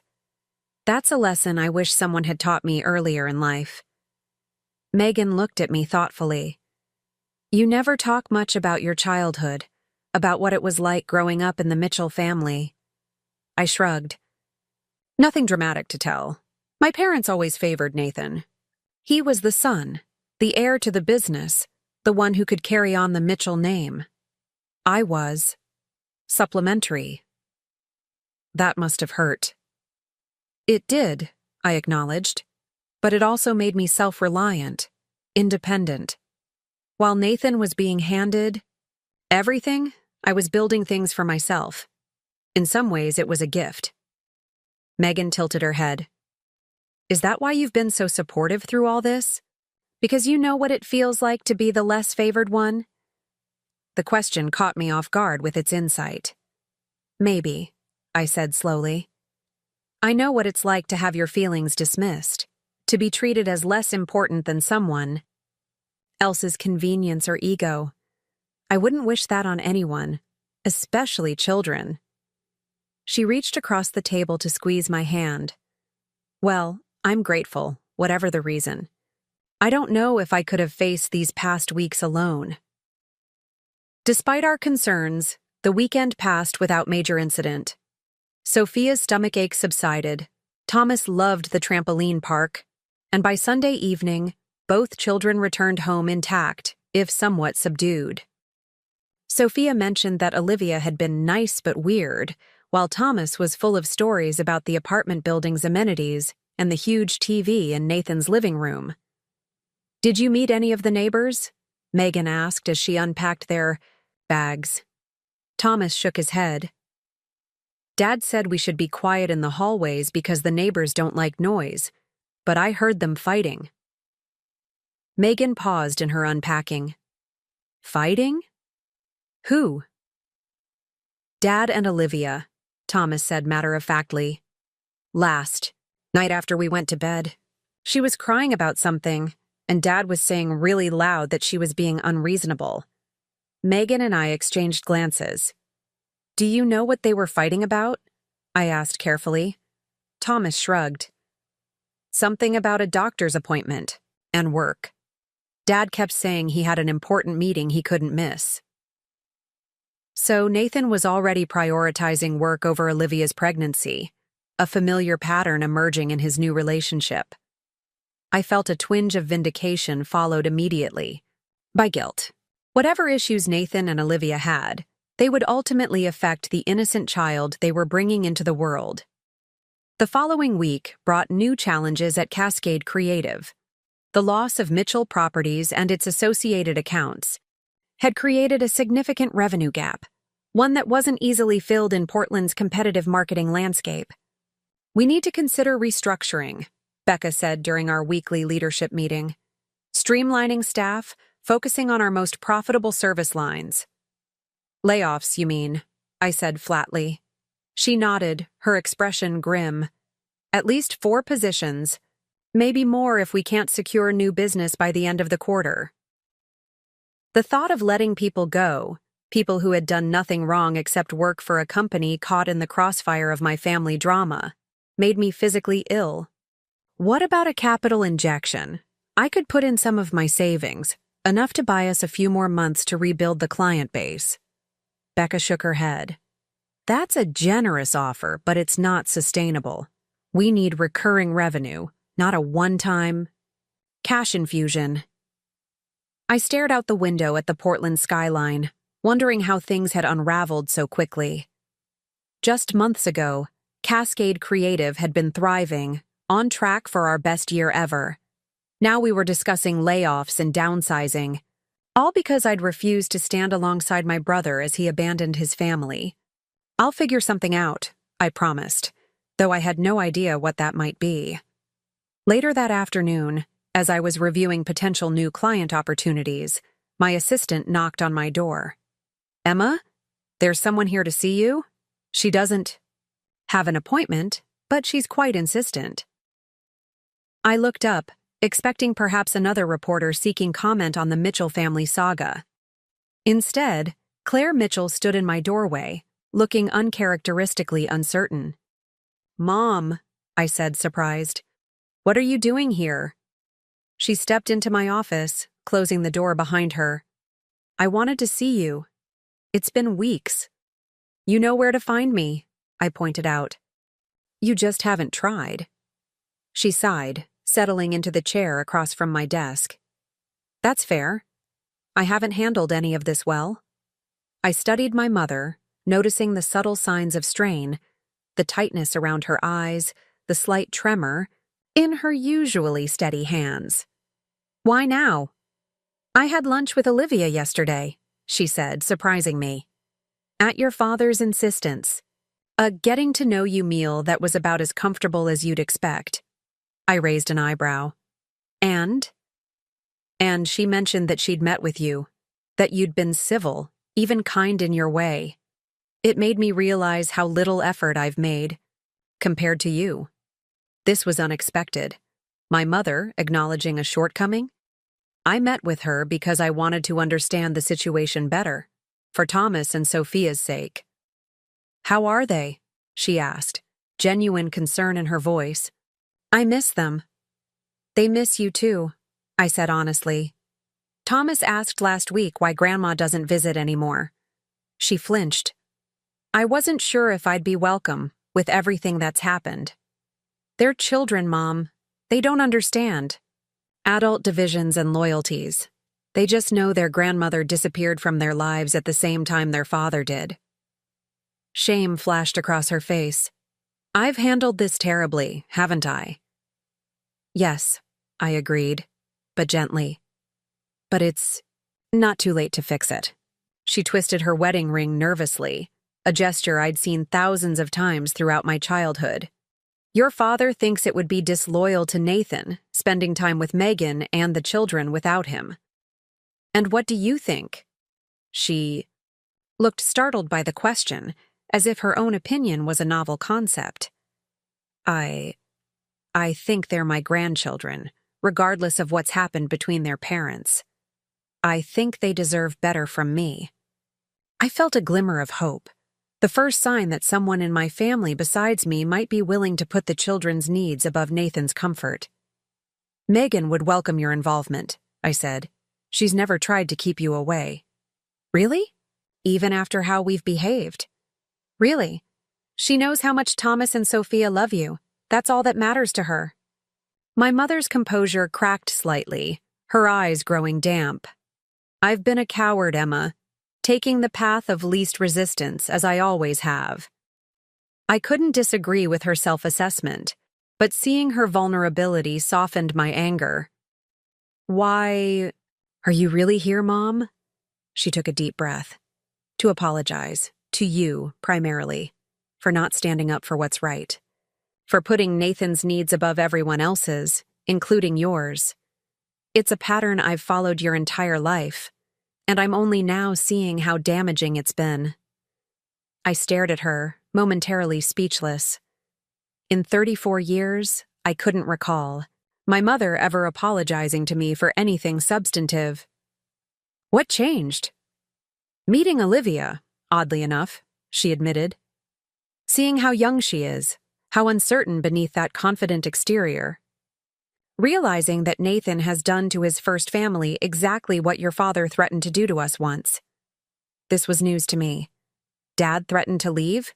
She nodded, not meeting my eyes. "When you were about 5, Nathan 7, he had an affair with his executive assistant, so cliché, I know. He was prepared to leave us for her until she ended things unexpectedly." She gave a bitter laugh. I always wondered if she saw something in him I was too blinded by love to recognize. Struggled to process this revelation. "You never told us. Of course not. We worked through it, as your father said. But something changed between us after that. I stopped trusting him completely. And she hesitated. He became more controlling. About the public image, about how we appeared to others. The perfect Mitchell family became his obsession. Pieces of my childhood suddenly clicked into place. My father's insistence on flawless family photos, his rage when Nathan or I caused any public embarrassment, his preoccupation with maintaining the Mitchell reputation at all costs. And now, Nathan's following in his footsteps, I said. "The pattern repeats," my mother agreed sadly. "But I don't want to repeat my mistakes. I don't want Thomas and Sophia feeling what you felt. Less important, less valued, less loved." I wanted to believe her, but decades of experience made me cautious. "Does Dad know you're here?" She shook her head. "He thinks I'm at my book club. He wouldn't understand this conversation." "But you came anyway." "I came anyway," she confirmed, straightening her shoulders. "I'm trying to be braver, Emma. To make my own choices, not just the ones that keep the peace." Despite everything, I felt a surge of pride in my mother. Small steps, but significant ones for a woman who had spent her life accommodating others at her own expense. "Would you like to see the children?" I asked, They're having dinner at our place tonight. You could join us." Her face lit up, then dimmed with uncertainty. "Are you sure Megan would be comfortable with that?" "Not completely," I admitted. "But I think it's worth trying. For the kids." We made arrangements for her to come to my downtown condo later that evening. After she left, I sat at my desk for a long time, processing the conversation. My mother's visit represented the first crack in the united front my family had presented since Nathan's revelation. A small one, perhaps, but significant. I called Megan immediately to discuss the unexpected development. "Your mother wants to see the kids?" she asked, surprised. "Without Nathan?" "Apparently so," I confirmed. "She seems genuinely remorseful about how she's handled things. I told her she could join us for dinner tonight, but I wanted to check with you first." Megan was quiet for a moment. "The children would love to see her," she said finally, "and I don't want to be the one keeping them from their grandmother." "Are you sure? We can make it another time if it's too much right now." "No, it's fine. Actually, it might be good to have her see how we're managing without Nathan. That life goes on, that we're okay." I admired Megan's capacity for grace in a situation where bitterness would have been entirely justified. "You're a better person than I am," I told her. She laughed softly. "No, just more practiced at putting the children first. Speaking of which, I need your help with something else. Thomas has a science fair coming up, and the project he wants to do requires adult supervision I can't provide while working on this Crawford proposal. Let me guess. Something involving power tools or potentially explosive chemicals." "Volcano," she confirmed. "Very original." "I'll pick him up from school tomorrow and we'll get started. Sophia can help too if she wants." "Thanks, Emma. You're a lifesaver." That evening, my small condo filled with the kind of family chaos I'd come to cherish. Thomas explaining his volcano vision in enthusiastic detail, Sophia setting the table with meticulous care, Megan adding final touches to the lasagna we'd prepared together. When the doorbell rang, a momentary hush fell over the scene. "I'll get it," I said, catching Megan's eye. She nodded, offering a small, encouraging smile. My mother stood in the hallway, holding a bakery box and looking uncharacteristically nervous. "I brought dessert," she said. "Those chocolate eclairs Thomas loves." "Grandma!" Thomas spotted her from the kitchen and raced over, throwing his arms around her waist. Sophia followed more cautiously, but her face brightened when my mother crouched to embrace her. "I've missed you two so much," my mother said, her voice thick with emotion. "You've grown since I last saw you." "It's only been like a month, Grandma," Thomas pointed out with a child's blunt honesty. My mother winced slightly. "Still too long," she said, smoothing his hair.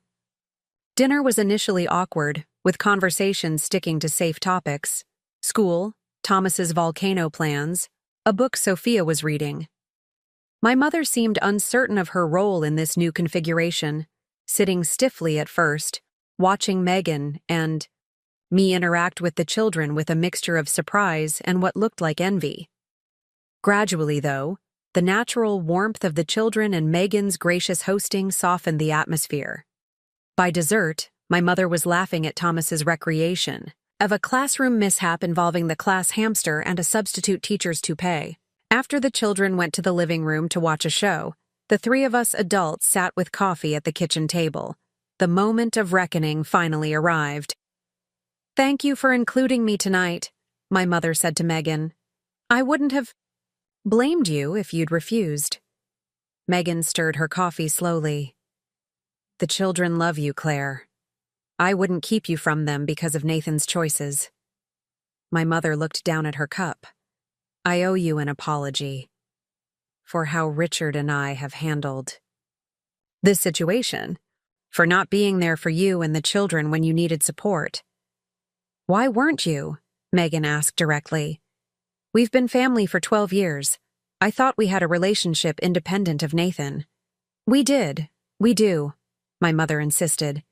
But Richard was adamant that we present a united front, that supporting Nathan meant— She trailed off, embarrassed. Meant abandoning us, Megan finished for her. The inconvenient first family. My mother nodded, unable to deny the harsh truth. I was wrong to go along with it. I've always gone along, always chosen the path of least resistance. She glanced at me. Emma's been braver than I ever was. Megan considered this. I'm not interested in assigning blame or creating more division, she said finally. But I do need to know, if you want to be part of the children's lives going forward, it has to be reliable. They can't handle another disappearance. I understand, my mother said solemnly. I want to be present for them, consistently. Whatever that looks like with our complicated family situation. It means sometimes seeing them without Nathan, I pointed out. It means respecting Megan's role as their primary parent. It means not trying to smooth things over or pressure anyone into family gatherings that might be unhealthy or premature. My mother straightened her shoulders. I can do that. I want to do that. Megan studied her for a long moment, then nodded. Then you're welcome in our lives, Claire. The children need all the love and stability they can get right now. Later, as I walked my mother to her car, she paused on the sidewalk, looking up at my condo building with a wistful expression. You've created something beautiful here, Emma, with Megan and the children, a real family. We're figuring it out. As we go, I said. It's not always easy. She touched my arm hesitantly. I'm proud of you. For standing by your principles, for being there when it mattered. I should have told you that a long time ago, about many things. The simple acknowledgement unlocked something tight in my chest. Thank you. That means a lot. Richard will come around eventually, she said, though she didn't sound entirely convinced. He's stubborn, but he's not heartless. He misses you, though he'd never admit it. I wasn't as confident about my father's capacity for change, but I appreciated her optimism. One step at a time, Mom. Tonight was a good start. She hugged me before getting into her car, a real hug, not the perfunctory embrace she'd performed at family functions for years. I'll call about taking the kids to the Science Museum this weekend if that's okay with Megan. I think she'd welcome the break, I said, and they'd love it. As I watched her drive away, I felt cautiously hopeful for the first time in weeks. The Mitchell family would never be what it once was, but perhaps something new and more authentic could emerge from the wreckage, something built on honesty rather than appearances, on genuine connection rather than obligation. The following day at Cascade Creative, I was reviewing potential new business opportunities when my assistant buzzed me. There's a Mr. Crawford here to see you. He doesn't have an appointment. Robert Crawford was the founder and CEO of Crawford Environmental Design, the firm that had offered Megan a position. I'd never met him, though his reputation in Portland business circles was stellar. Send him in, I said, curious and slightly concerned. Had something happened with Megan's job? Offer? Robert Crawford was in his early 60s, with silver hair and the weathered complexion of someone who spent considerable time outdoors. He strode into my office with the confident bearing of a successful entrepreneur. Emma Mitchell, he said, extending his hand. Robert Crawford. Thank you for seeing me without notice. Of course, I replied, shaking his hand. What can I do for you, Mr. Crawford? He settled into the chair across from my desk. I'll get straight to the point. I'm interested in discussing a potential partnership between Crawford Environmental and Cascade Creative. I raised an eyebrow. A partnership? What kind of partnership? The mutually beneficial kind, he said with a slight smile. My firm has expanded significantly over the past 2 years. New offices in Seattle and Denver, a growing client base, and frankly, marketing needs that have outgrown our in-house capabilities. And you're approaching us because your firm does excellent work. I've followed your campaigns for years, particularly your sustainability messaging for that coffee company. What was it called? Bean Conscious, I supplied. Exactly. Brilliant integration of environmental messaging without the preachy overtones that turn consumers off. He leaned forward. But I'll be honest with you, Ms. Mitchell. I'm also here because Megan Collins speaks very highly of you, both professionally and personally. So this was about Megan. She's an extraordinary woman, I agreed, and a talented landscape architect. You're fortunate to have her joining your team. Crawford nodded.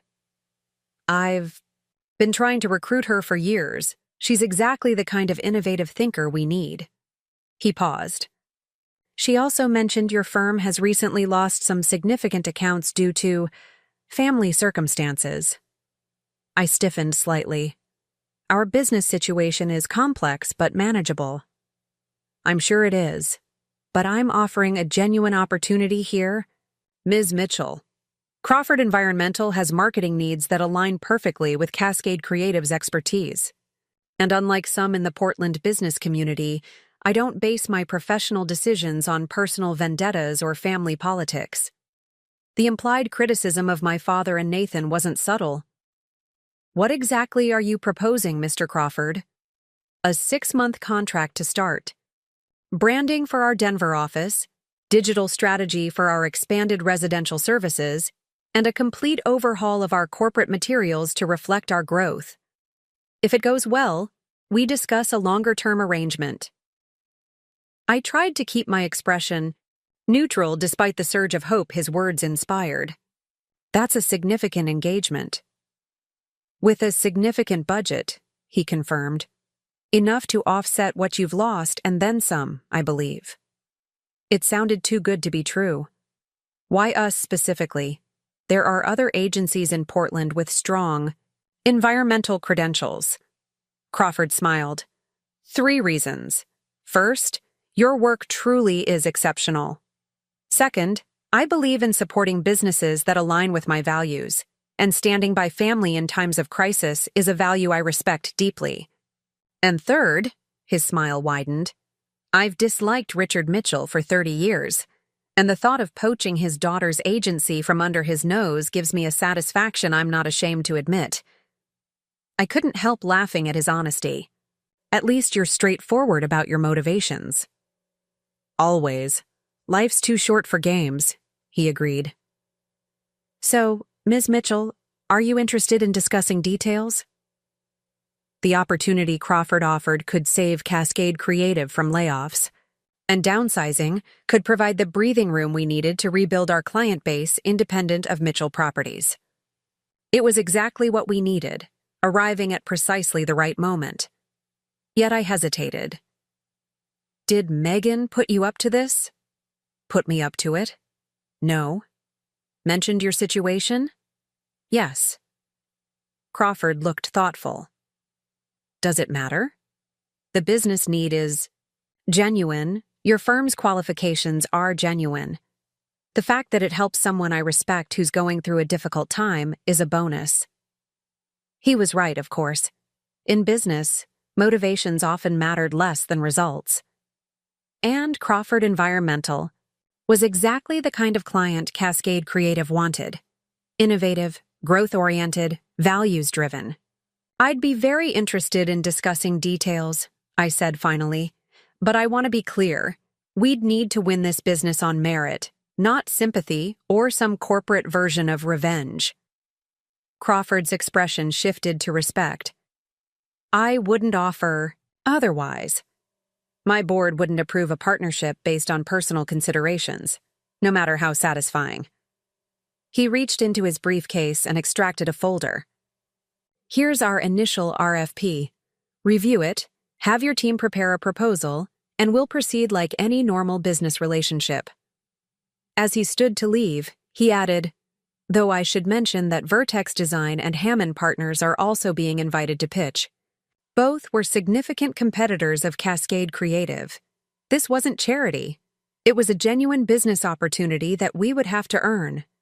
We'll deliver our best work, I promised. After Crawford left, I sat at my desk reviewing the RFP, a complex mix of emotions washing over me. Relief at the potential lifeline for my business. Gratitude toward Megan for whatever role she'd played in making the connection. And underneath it all, a quiet satisfaction that perhaps the Mitchell family influence wasn't as all-encompassing as my father had always believed. I called Becca into my office to share the news. "This could save us," she said after reviewing the RFP. "If we win it." "We will," I said with newfound determination. "We have to." That evening, as Thomas and I constructed his volcano at my dining table, Megan stopped by after her final interview with Crawford Environmental. "So," I said casually as she hung up her coat, "Robert Crawford paid me a visit today." She had the grace to look slightly embarrassed. "Did he? How interesting." "Very interesting. Almost as interesting as the substantial RFP he left for Cascade. Creative to bid on." Megan busied herself examining Thomas's volcano progress. "That sounds like a good opportunity for your firm." "Megan," I said, waiting until she met my eyes, "did you have anything to do with this?" She shrugged, a small smile playing at her lips. "I may have mentioned during my interview that my children's aunt runs the best creative agency in Portland, one that happens to be looking for new clients due to some unfortunate family circumstances." "And that's all?" "I also might have shown him your future Portland sustainability campaign while discussing my vision for integrating environmental messaging into urban design." Her smile widened. He was very impressed. I shook my head, torn between amusement and gratitude. "You didn't have to do that." "Of course I did," she said simply. "You've been there for us through everything. This was the least I could do." She glanced at Thomas, who was happily mixing baking soda with red food coloring. "Besides, Crawford Environmental is legitimately expanding.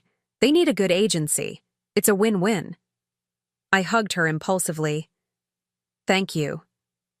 She returned, the embrace. "That's what family does, Emma. The real kind." 6 months could change everything. The Portland summer had faded into a crisp autumn, painting the city in shades of amber and gold. I stood in the Crawford Environmental office courtyard, watching as Megan unveiled her design for their new sustainable garden space, a project that had quickly become her signature achievement at the firm. "The living wall will filter rainwater while providing habitat for native pollinators," she explained to the gathered employees and press. Her confidence was striking. This was a woman who had rediscovered her professional identity, who had built something beautiful from the ashes of her personal life. Robert Crawford beamed beside her, clearly pleased with both the design and the woman he'd hired to create it. After the presentation, as guests mingled and explored the garden features, he made his way to where I stood. "Your campaign launch for our residential division exceeded projections by 30%, he said without preamble. "The board is impressed." "I'm glad to hear it," I replied. "Though I suspect Megan's designs sell themselves." He laughed. "Don't undersell your contribution, Emma. The Living Spaces, Living Planet messaging framework you developed has transformed how we communicate with clients." He glanced toward Megan, who was answering questions from a local environmental reporter. "She's extraordinary, isn't she? In 6 months, she's revolutionized our approach to residential design." "She always was," I said. "She just needed the right opportunity to shine." Crawford nodded thoughtfully. "Sometimes life's hardest blows lead us where we need to be." He excused himself to speak with other guests, leaving me to reflect on the truth of his words. The past 6 months had indeed been transformative, not just for Megan, but for all of us. Cascade Creative had not only secured the Crawford Environmental contract, but leveraged it to attract 3 other sustainability-focused clients. We'd avoided layoffs and were actually hiring again. The Mitchell Properties shadow, which had once seemed so threatening, had receded as we built our own path forward. Thomas and Sophia had settled into a new routine. Weekdays and every other weekend with Megan in the charming craftsman bungalow she'd purchased in a family-friendly neighborhood. Alternate weekends with Nathan and Olivia. The transition hadn't been seamless, but it had been manageable, thanks largely to Megan's unwavering focus on the children's well-being. My mother had kept her promise, becoming a consistent presence in Thomas and Sophia's lives. She took them to museums and parks, attended school events, and even stayed overnight occasionally when Megan needed coverage for work trips. This new, more independent Claire Mitchell was a revelation, still elegant and proper, but with a quiet strength that had previously been buried under decades of accommodation. As for my father, the situation remained complicated. We'd spoken, twice, brief, awkward conversations at business functions where avoiding each other would have created more attention than a cordial exchange. He remained stiffly formal, unwilling or unable to acknowledge the fundamental injustice at the heart of our family fracture. Mitchell Properties had recovered from the temporary turbulence caused by Nathan's scandal, and with that stability came a return to the status quo, at least in my father's mind. Nathan and I maintained a careful distance. We exchanged necessary communications about the children, but avoided deeper conversations. I'd seen him at Thomas's baseball games and Sophia's piano recital, both of us positioned at opposite ends of the audience, acknowledging each other with tight nods. The vast space between us was filled with unspoken words, unresolved feelings, and the awareness that some bridges once burned could never be fully reconstructed. And then there was Olivia and the baby, my niece, Aurora Claire Mitchell, born on a stormy August night. Despite my complicated feelings about the circumstances of her birth, I couldn't deny the pull of family connection.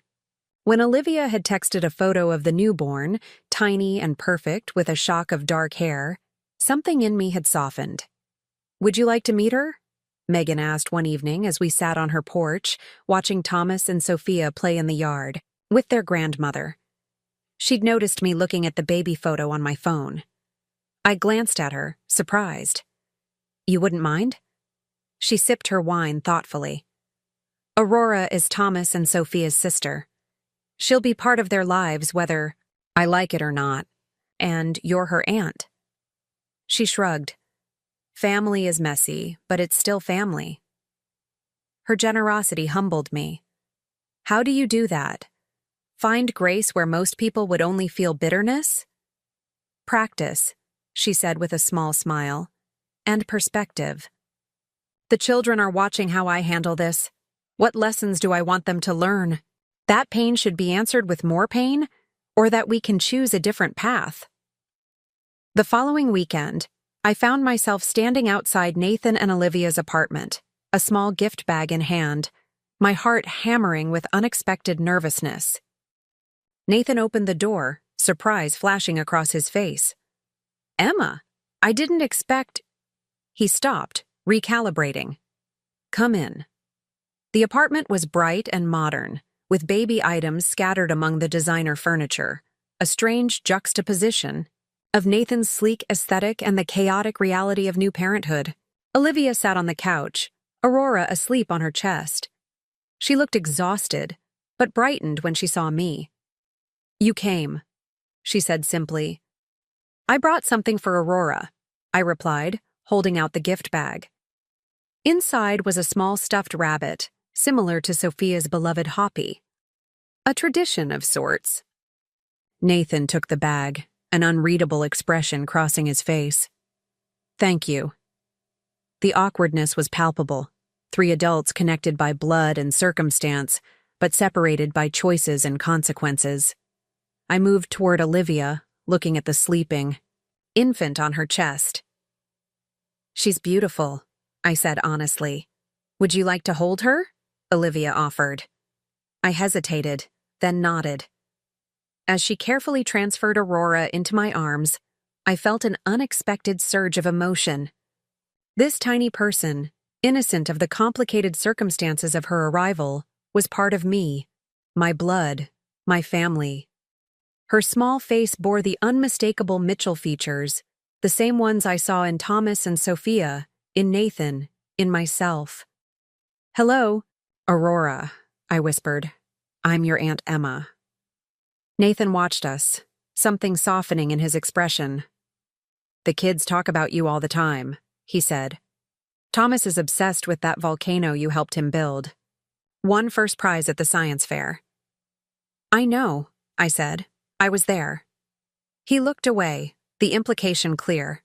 While I'd been present for these milestones, he'd been building a new life, missing pieces of his children's stories. "They miss you," I added, not unkindly.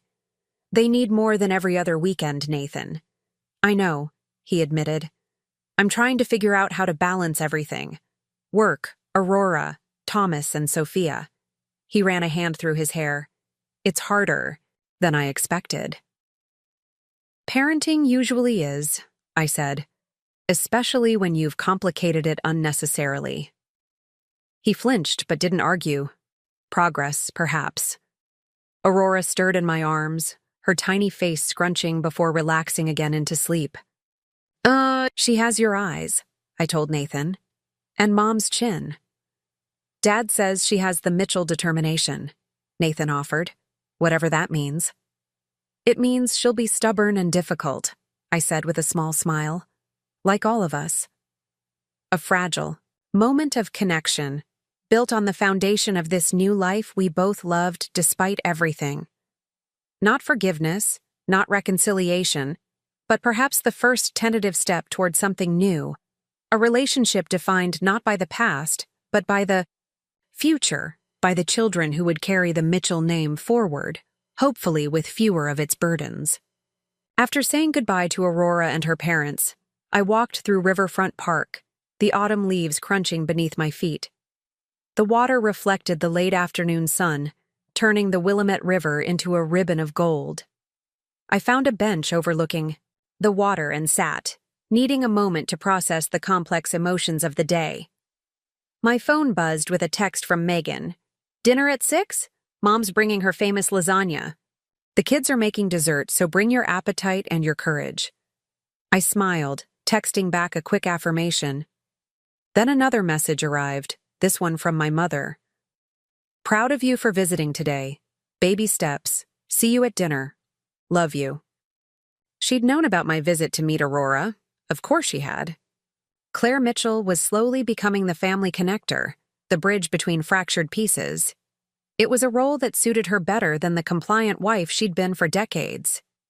As the sun began to set over Portland, casting long shadows across the park, I thought about the journey of the past year. Nathan's betrayal had shattered what I'd thought was the foundation of my life. My family, my business, my understanding of loyalty and love. Yet from those broken pieces, something new had emerged. Deeper relationships, unexpected alliances, a stronger sense of self. I'd always defined family through blood and obligation. Now I understood it differently, as a choice made daily, a commitment to show up for the people who matter, to stand by values bigger than convenience or comfort. My family now included Megan, who had no biological connection to me, but had become as close as any sister. It included Thomas and Sophia, who looked to me not just as their aunt, but as their constant, their safe harbor in a sea of adult complications. It included my mother, evolving from the passive figure of my childhood into someone with her own voice and choices. And yes, it included Nathan, Olivia, and Aurora too. At a distance for now, but connected nonetheless. The future would determine what that connection might become. Not the idealized family of my father's carefully constructed image, but something real, with all its flaws and fractures and possibilities for growth. The sun dipped below the horizon as I rose from the bench, heading toward Megan's home, toward dinner and laughter and the people who had chosen to be family to each other. Even when it wasn't easy, especially when it wasn't easy. He had chosen his pregnant mistress. My family had chosen to cut all ties. But in that cutting, We had found freedom to build something truer than what we'd lost, a family defined not by obligation or appearance, but by love, choice, and the courage to stand by both when they mattered most. As I walked through the autumn evening, I felt a sense of peace that had been elusive for so long. The Mitchell family would never be what it once was, but perhaps it could be something better, something real. And in that reality, messy and imperfect as it might be, I had finally found my place. Up next, you've got 2 more standout stories right on your screen. If this one hit the mark, you won't want to pass these up. Just click and check them out.